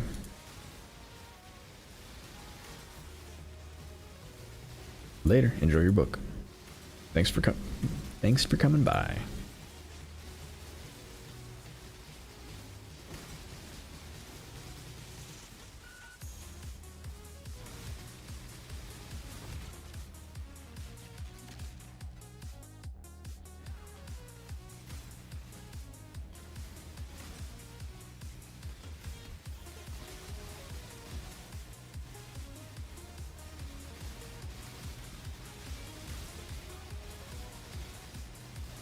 Like a weird in the corner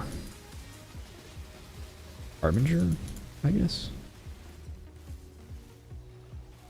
Oh no, it's just a small Harbinger. I was looking for the boss and I couldn't find him anywhere. Confused.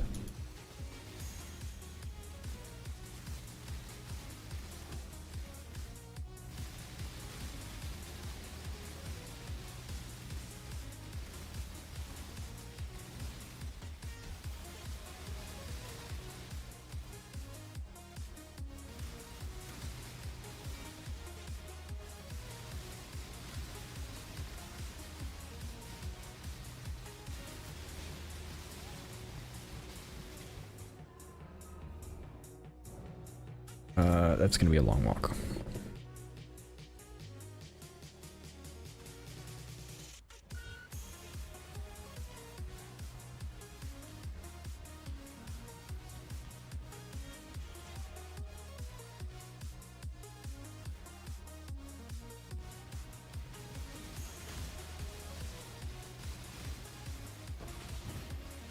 Hey, we got some fracturing shards. Very nice.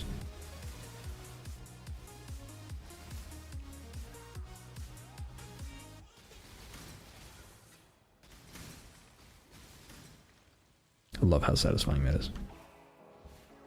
Okay. Fracturing shards, let's go. I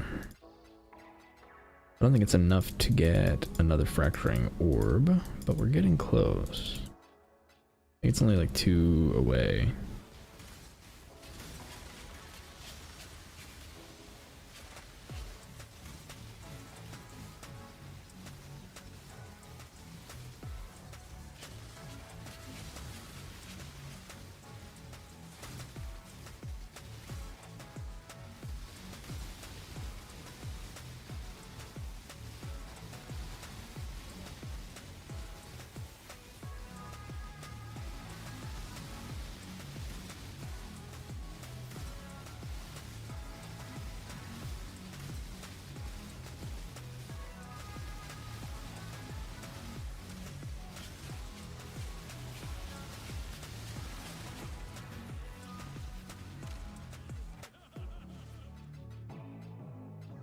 right.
Wait, what's over here?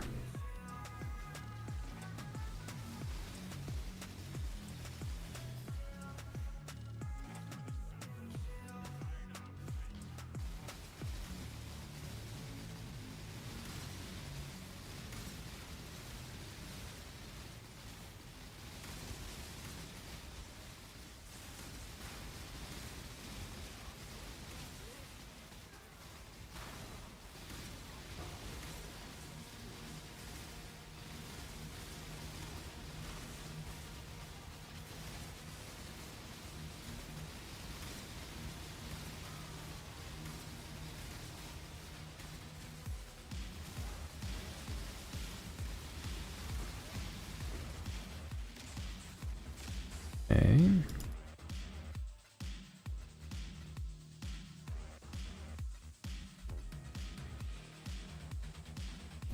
Good. There we go.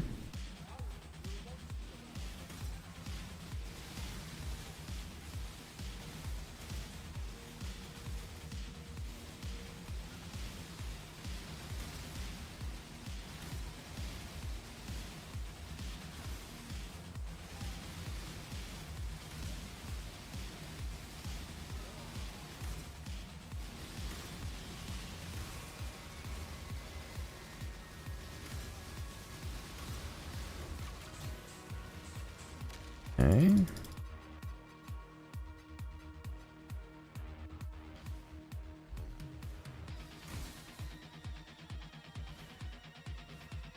All right, and we're done.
All right.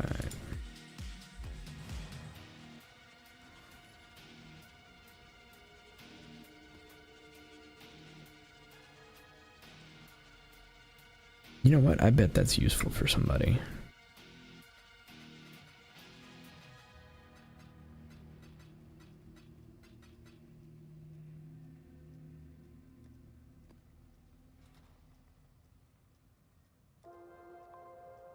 $18 fracturing shards.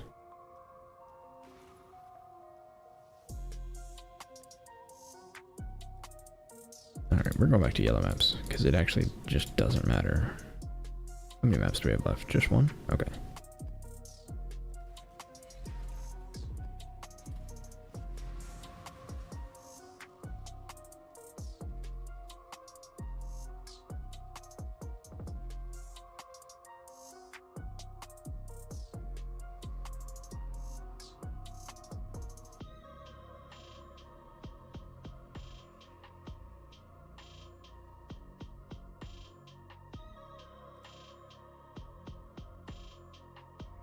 I hate that this happens every now and then.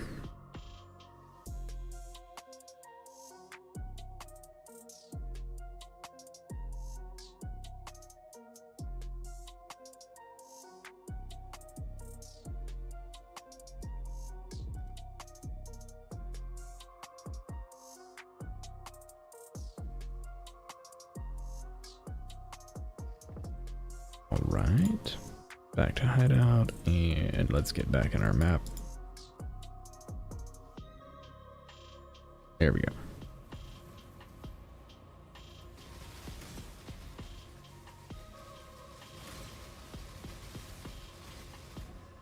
Okay, that was just dumb.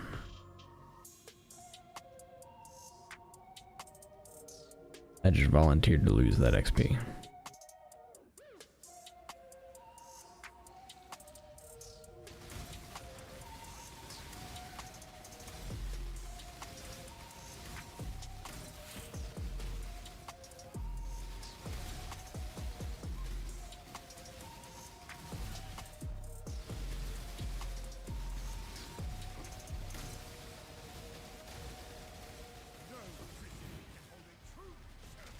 Alright, so let's try something.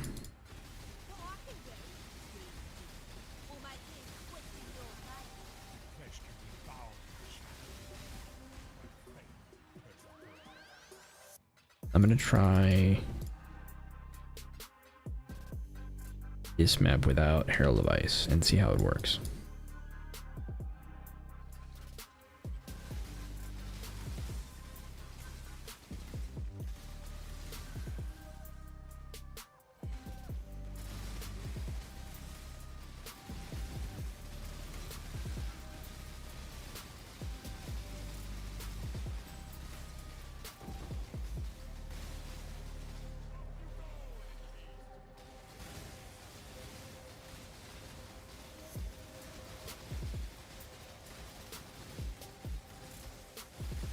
It really doesn't seem to make much of a difference.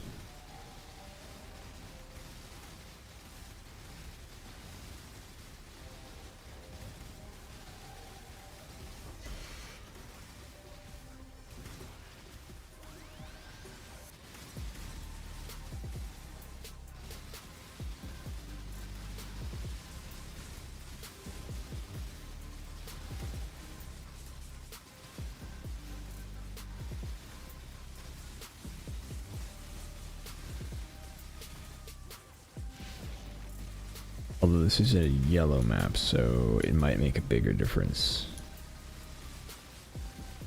Not if I get my damage up though, because really that's what's stopping me in higher maps, is just the amount of damage that I deal with Herald of Thunder.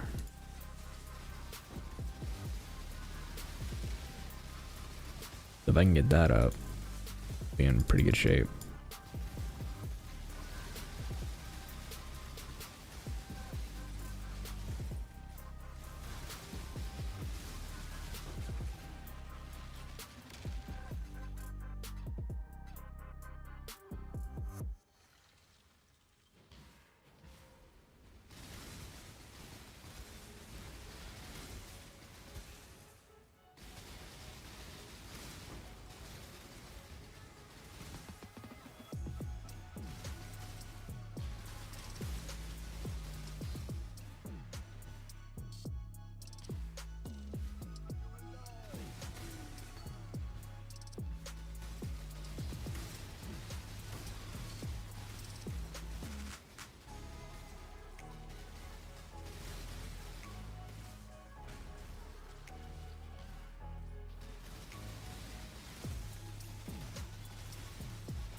Yeah, I feel like as soon as I get one op from Oriats, everything goes away.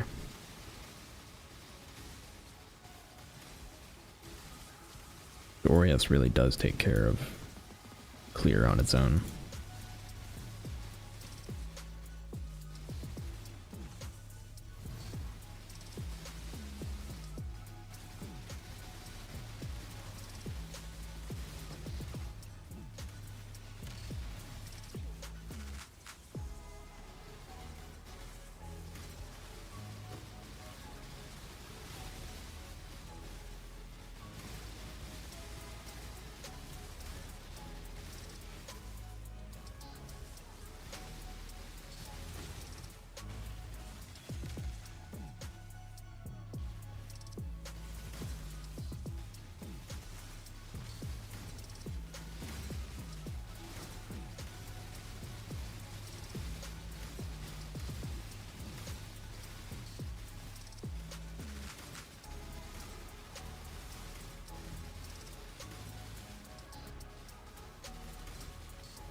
Hey, we got one of our scarabs.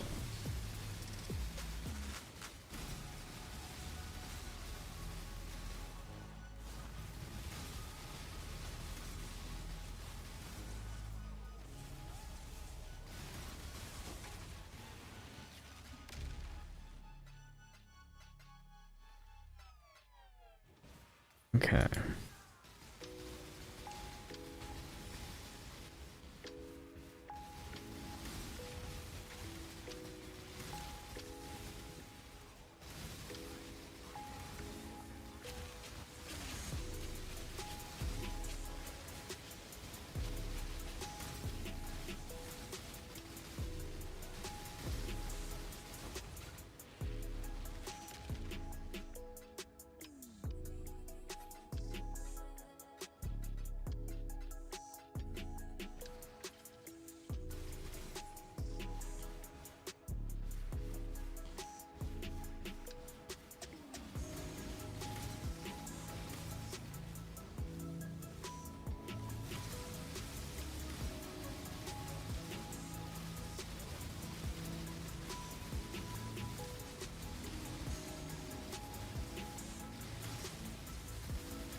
Right.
Okay.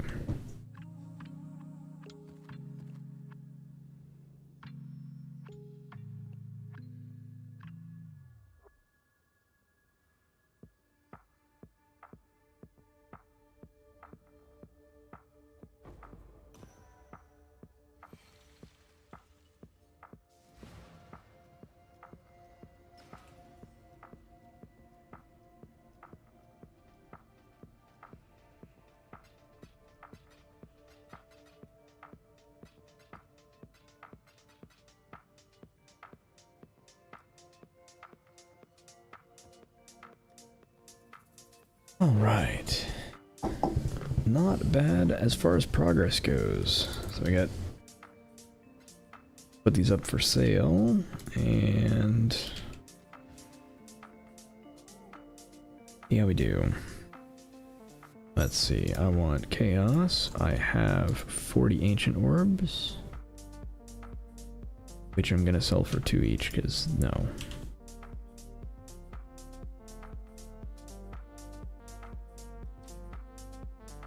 And I have 20 annulments, which I'm absolutely not selling for 1-to-1.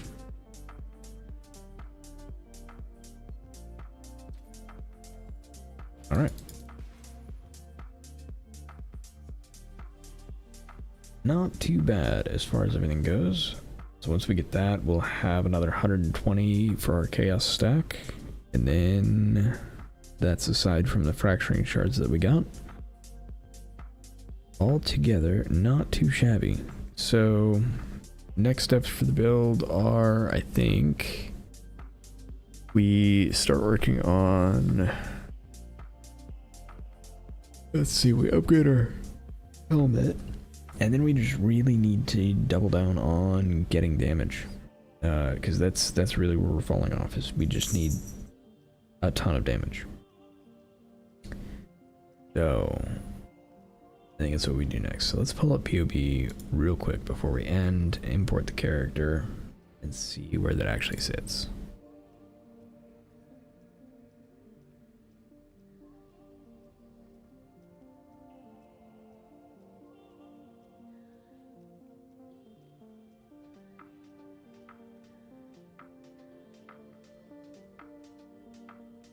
Okay.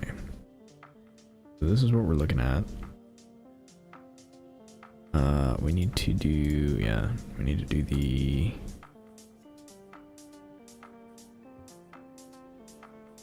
large cluster.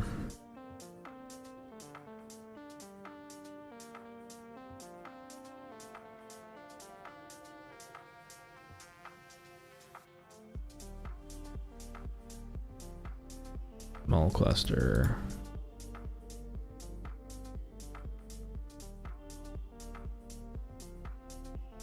There you go, Evil Curio. Watcher's Eye and Fojoy. I know we did Fojoy twice. Wait, do I have an empty jewel socket right now?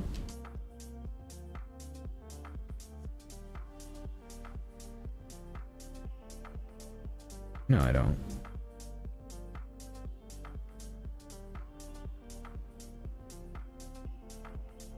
Did I not slot in small eagle foe, damnation foe?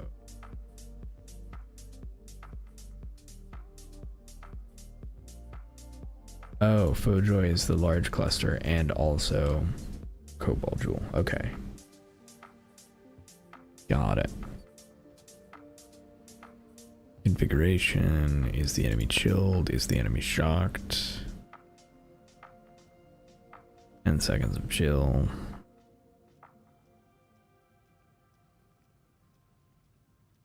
Are you leeching energy shield? We're sitting right around 45 or 450. And they are exposed to cold.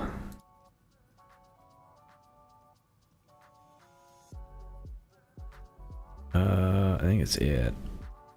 And then we have, let's see if we do this.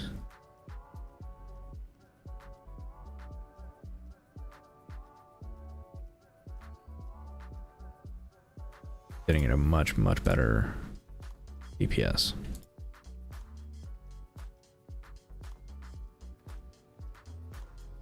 Okay, so if we were to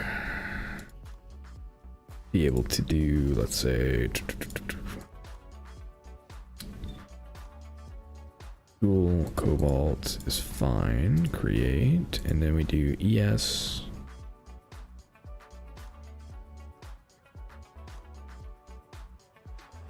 Energy shield. Crit strike multi lightning and crit strike multi global.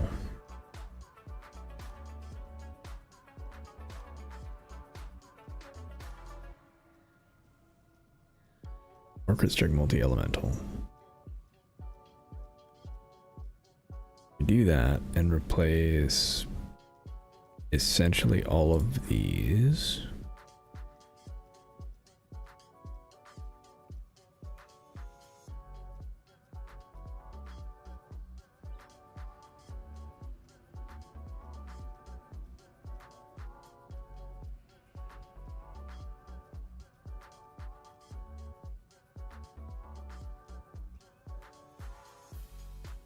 Sitting in a much better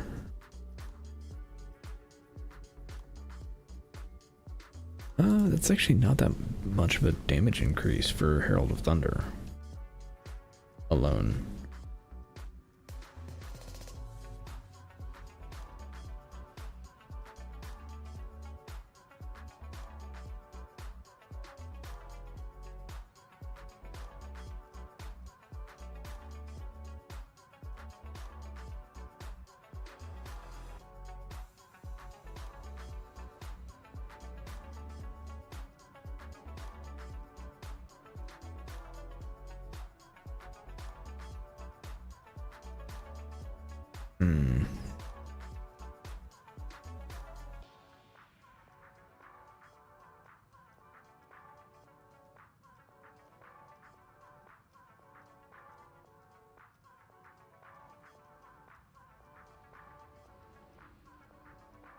Energy leech is necessary.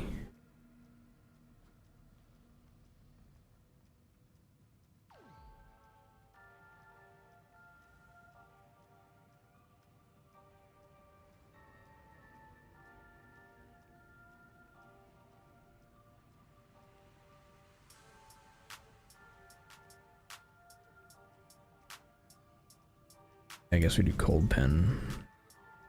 That gets us pretty far.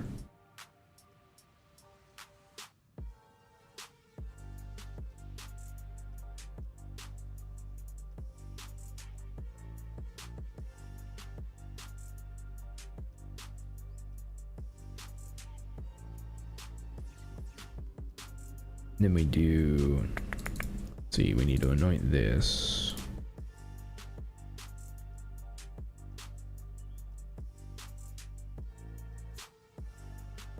Fine judgment. Not shocked is my best.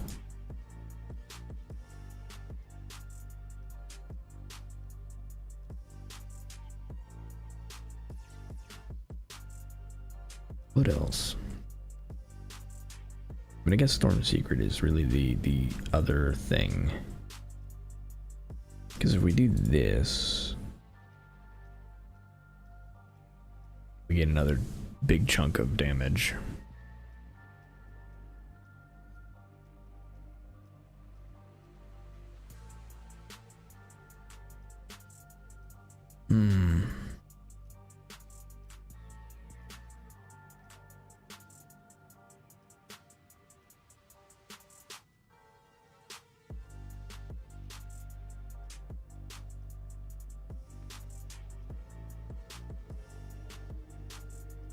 What else can we do? I don't know. Getting to 1 million will help a lot though, because that's about double our damage at the moment. I think that is goal number 1. And we don't actually have that far to go for our cold resistance to be fixed when we do that. Because we should be able to do... So we can switch that to... I don't know. We'll figure it out.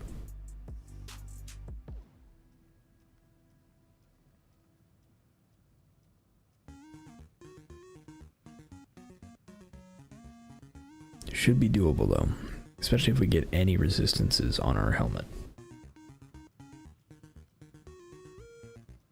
So yeah, that's where we sit. Alright, well that is going to do it for today. Thank you everybody for joining, and I will see you next time.